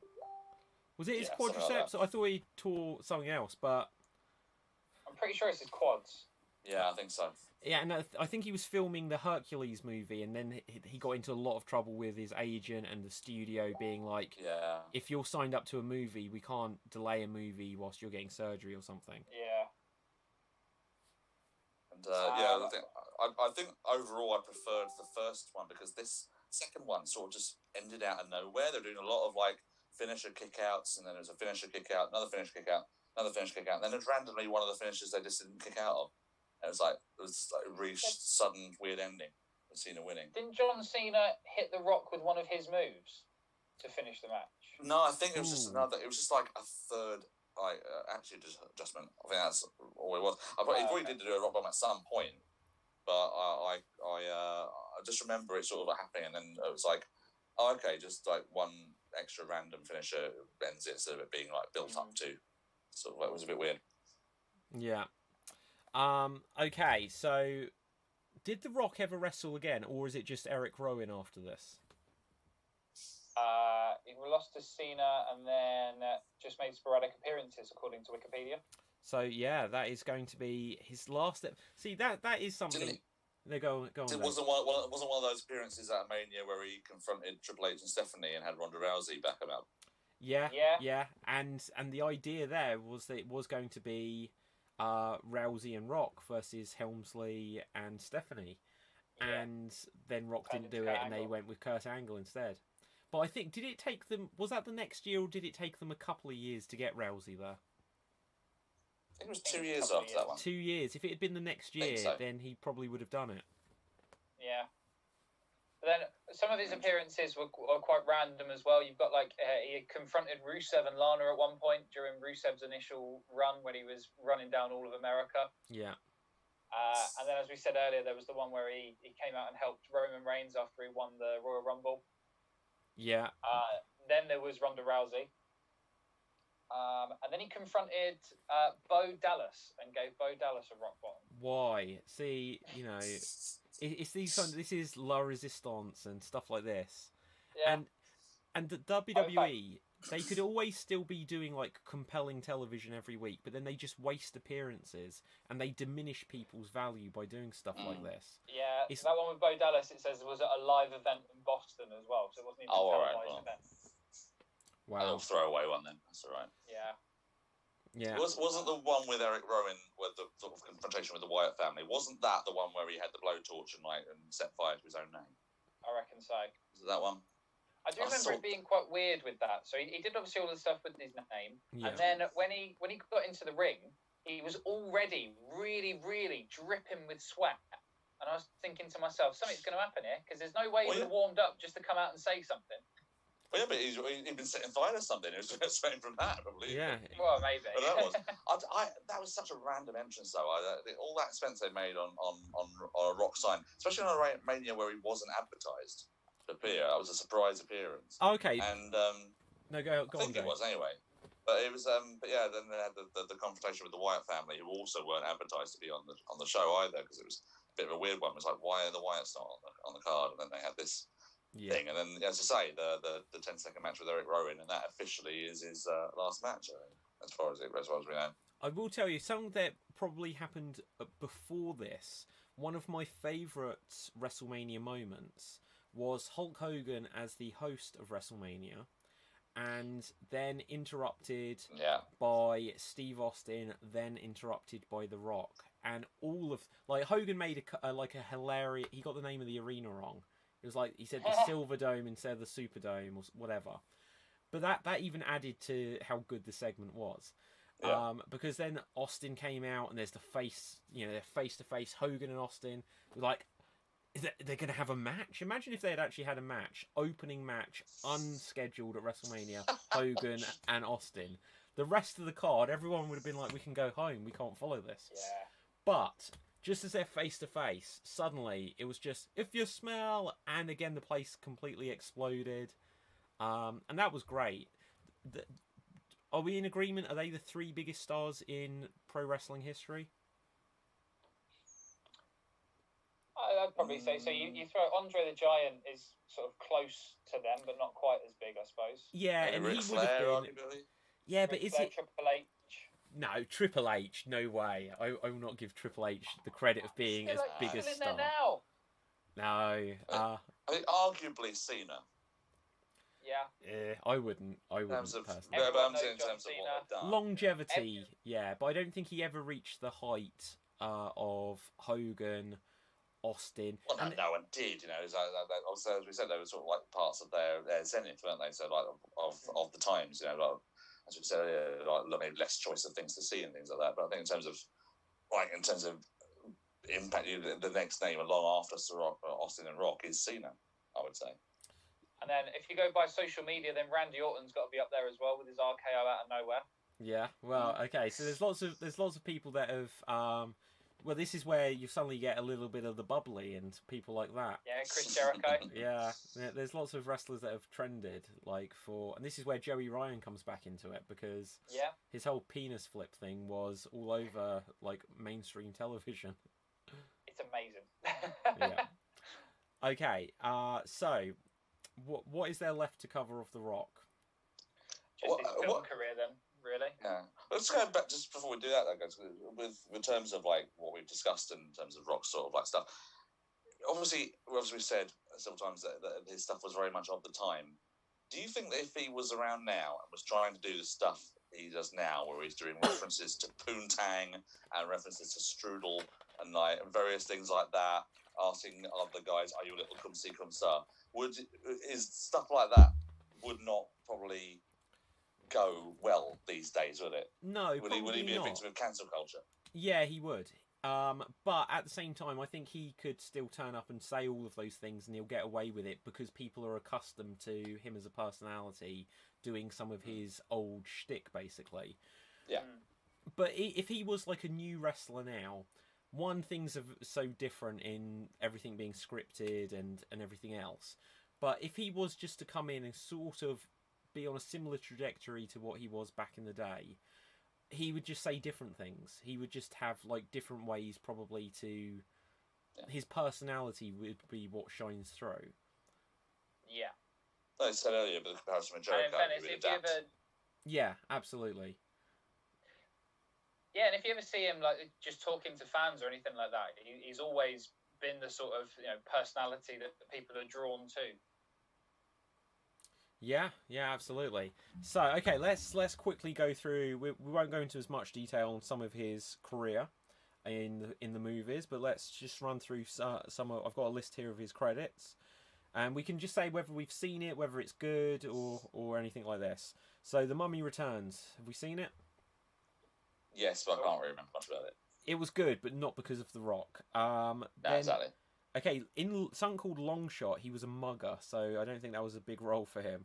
But then he played Mateus, the Scorpion King, in The Scorpion King. I've seen it, and I've seen it. It was decent, but it wasn't one that I felt the need to watch again. Basically, The Rundown. Nope. No, I don't think I've seen. I probably saw it back in the day. I don't remember it at all. Walking Tall. Nope. That's one you've seen, isn't it? Yeah, I've seen it. It was good. Again, it was good at the time. Probably not that great. Be Cool. Is that the John Travolta film? I didn't get to see it, but I know he played a very different character in that one, and it was very different to what he'd been doing at that point. Yeah, Doom, based on the video game. No, I didn't. Even he says it was crap. Yeah, I never saw it. Okay, Southland Tales. Never heard of that. Gridiron Gang. No, not seen it. Okay. The Game Plan. Yes, I've seen that. And? It's fairly average. I think it's the one where he wants to be a sports... Yeah, he wants to be an American footballer and he gets cut from the team, I think, and then he takes it out on his family. Or I might be thinking of the Tooth Fairy, actually. Sounds cheerful. I might have got the two confused there. Okay. Get Smart. It's an average sort of film. Wait, so what's Get Smart? Isn't that the John Travolta Get film? Smart's no, Get Smart has got Steve Carell. What's his name? Steve Carell. Oh, okay. Yeah, I've not seen it. I haven't seen that either. Race to Witch Mountain? No, it was one of those ones I was interested in seeing, but I never actually did. Yeah. Tooth Fairy. Tooth Fairy is another one I've seen. That's got Stephen Merchant in it as well. Oh, that's cool. I may have seen that, actually, because that rings a bell. Judi Dench, I think, is in it as well. Of course she is. Okay. Okay, so why did I get married to?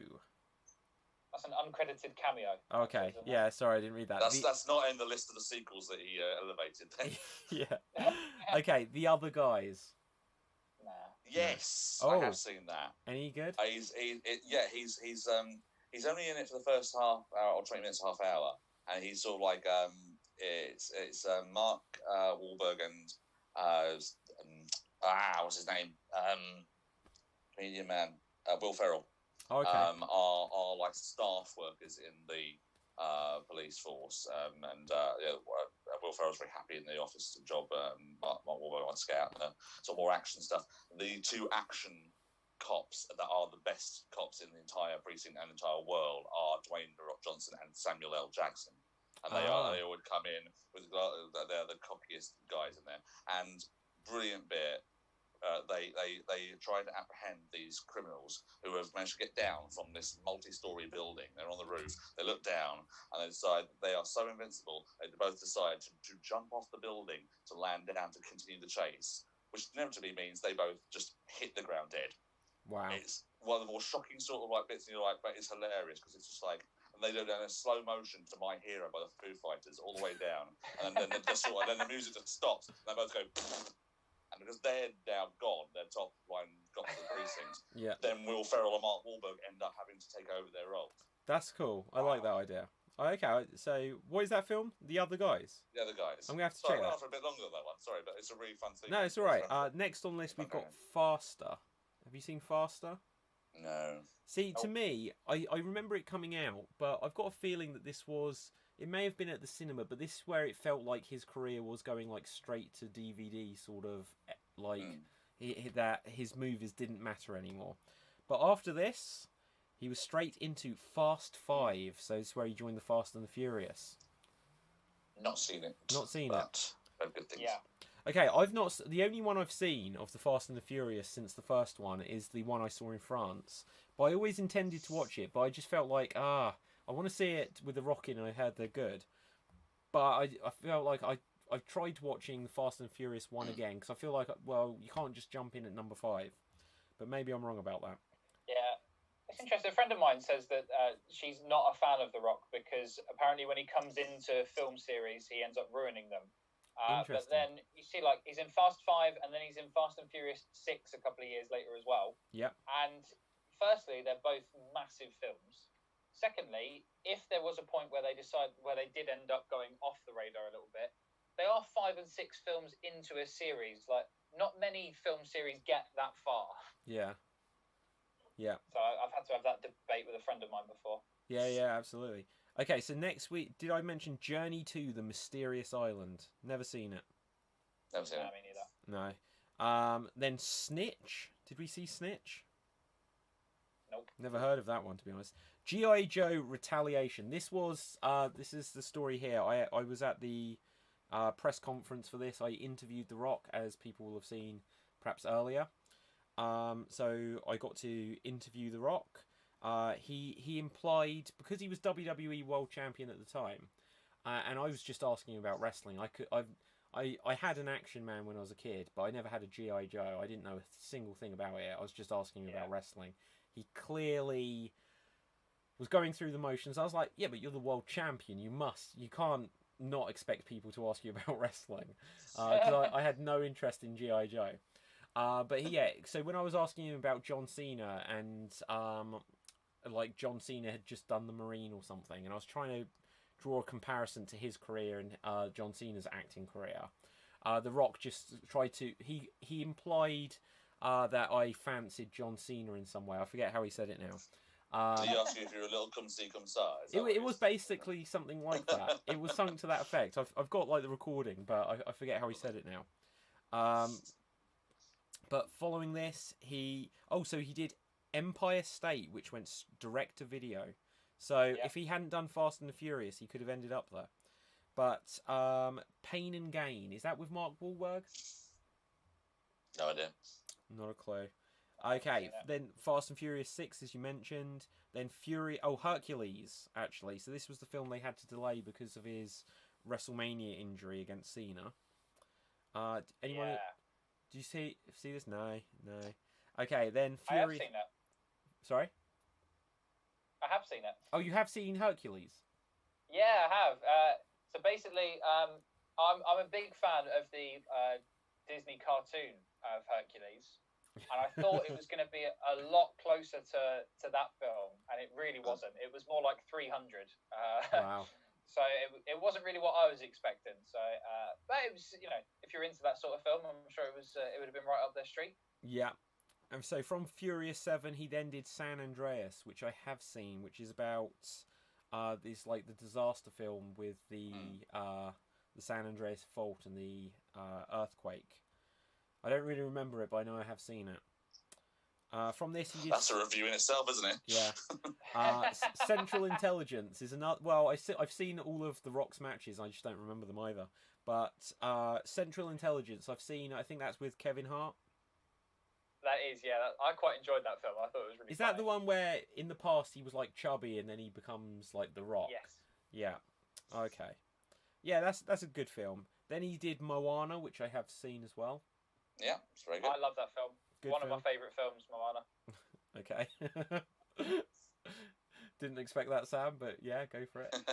Yeah, no, my film knowledge is limited, and I surprise people with my favourite films. But it is one of them. I think I first got into it because I knew The Rock was going to be in it, and I follow on Instagram, and it was loads of stuff about that. I thought, it's a Disney film with The Rock in it. I'm going to love it. And then I watched it, and I really did. The mistake I think they made in that film is they made like the cute mascot character, the chicken, and yet on all of like the posters they show this pig that's in like 2 scenes. But anyway, because it was just a better character. The Fate of the Furious, so Fast and Furious 8, then Baywatch, which I've seen, and he plays the character that was originally Daisy. I've watched that recently on TV. It's funny, but not great. It's funny, and they basically took Baywatch, which was wholesome enough, even though it was very much just like we're oiled-bodied people running across the beach in slow motion, but it made it really rude, which was a big surprise. Yeah. But I thought it worked, but no whispers of a sequel. Then the Jumanji sequel, Welcome to the Jungle, which I saw at the cinema. I thought it was a really good film. Yeah, I didn't see it. I saw the sequel at the cinema. I haven't seen it. I just happened upon watching it on TV, and I was really happily surprised. A really good take on the original concept, and really. Okay, next he did Rampage, based on the obscure video game, which I saw as well. Had like a giant ape called George in it, which is his friend. Oh. Yeah, George. Right, but but yeah, and then there's like a lizard called Lizzie. But yeah, it's decent. It's another disaster film, but like a bit like King Kong. Skyscraper I saw as well. That's a good film. It's a bit like Die Hard. Okay. So yeah, I'd recommend that. Fighting with My Family, which is the Page movie. I've never seen it, but watched it the other day. Is it any good? Oh, it's good. I mean, obviously us 3 being wrestling fans, I'm sure we'll take an interest in that and sort of seeing some interesting cameos throughout the whole thing of various wrestling personalities. But it's a good film. It's a lot of very typical Stephen Merchant sort of humour throughout as well, and he makes a little appearance in it as well. And Rock's appearances are basically as him, but sort of because obviously it's his concept anyway in the first place. After he watched like the original documentary about the Knight family. Yeah. It's a good film. I liked it. Okay, Hobbs and Shaw is the Fast and the Furious one that I have seen. I liked it. Yeah. From when I saw the first Fast and the Furious, and it was basically like Point Break with Keanu Reeves and Patrick Swayze, in where it's just like we're street racers and we're also committing crime. This one was suddenly like Idris Elba's in it, and he was like a robot or something. It was crazy. But then the last one, I enjoyed it, but it's one of those sort of so bad it's good movies, Yeah, and Roman Reigns is in it as well. So I was pleased for him, just because that was filmed during his time when he was off, like with leukemia. But last one on the list that's come out is Jumanji: The Next Level, which you just mentioned you'd seen. Yeah, really good as well. Enjoyed them most. Wow. Okay, so guys, we have gone through the entire career of note of Dwayne "The Rock" Johnson. Is there anything we've left off? Well, much like you said with how Raw used to be, with over a 2-hour show, there was 17 minutes of in-ring action. I feel like that's a lot of the sort of thing that's happened this podcast in has this. been. This podcast has been a lot of off-topic, and then vaguely coming back to The Rock's career every now and again. I know. Okay, so I think in the future we're going to choose someone that's definitely got like an in-ring career we can remember. I love The Rock. Yeah. No, also, we're going to like vary them up a little bit. So, like one we're going to talk about wrestler, next time we're going to talk about a show or something else, something that's happening in the news. You know, something like that. Oh, Dave has quit on us. Sorry, my battery's on low power. Hold on. Okay. Okay. Well, that might be. That shows you how long we've been talking for. I know. We have been talking a while. It has been a long while. But no, this has been fun, guys. So anyone watching this or listening to this, my God, this is going to have used up all of my podcast airtime allowance for the month. But no, we have covered in depth, even though we haven't remembered everything about his matches. The last thing. If we can each give one final thought on The Rock. Yep. My final thought on The Rock is The Rock adopting the sharpshooter as a submission hold, as his finishing submission hold, has always been a travesty because he loosely links their legs together, puts absolutely no pressure on their back, and then he just pulls this big, wide open mouth face, and it looks like it does no harm. And so then, especially in the years before Bret Hart made up with the WWE, where like JR on commentary or Michael Cole would be saying, "Oh, and that's The Rock's move," that would drive me insane.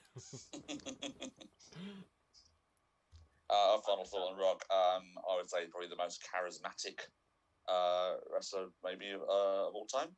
Got him for he's done some very dodgy things in his past. If you ever read his book about times when he was a young teenager and doing some very bad things involving like trying to rip people's tongues out, and things like that. But so he's done some bad things, but I think he's more than made up for them for the years in terms of some of the stuff he's done, not just in wrestling but generally in life. And seems like a good egg. Yeah, I do agree. Sam, what's your final thought? Well, The Rock is one of my heroes. I take a very big interest in a lot of his Instagram posts at the moment. So yeah, I very much enjoyed this, even though I didn't really know as much as I thought I maybe did. I don't think any of us did. Apparently not. I think we managed to fill it all reasonably well. Maybe I think we got a good timeline going on. Yeah, I think we got a quite in-depth timeline. Yeah, it was just like individual matches. It was just like, okay, so yeah, I don't actually recall the matches. But yeah, so can I was just trying to like demonstrate this. Can either of you do the people's eyebrow?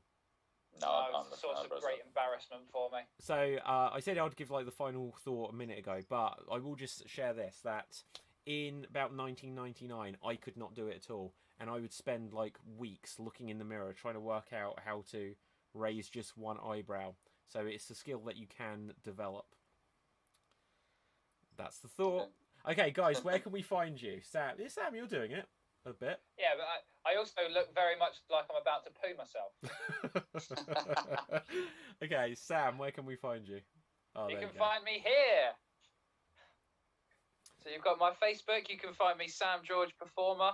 You've got my Twitter and Instagram at Samuel O. George. Oh, George. Dave, where can we find you? You can find me on Twitter at Dagrino, and yeah, this is Harry. Oh, hello, Harry. Hey, Harry. Nice little kitty Why cat. am I now in black and white? I don't know. You seem to be coming. You're doing a promo for the NWO now. Yeah, exactly. There we go. Oh, I've lost my. New world order. The following has been paid by the NWO. Okay, so. Oh my God, red eyes, evil eyes, Sam. That is freaky. Oh God. Hang on. Okay, Sam, just stay there a second. So I'm just taking the logo off your face that would appear on the stream, and I'm just going to get that image. So say something a bit freaky. I'm coming for you. Fantastic. So my name. My name is David Postanski. You find me on Facebook, Instagram, Twitter at David Postanski, which is spelled Pustansky. This is the Superkick Mania Pro Wrestling Podcast, which is available on Apple Podcasts, so iTunes, Google Podcasts, Spotify, Alexa, and all this other stuff.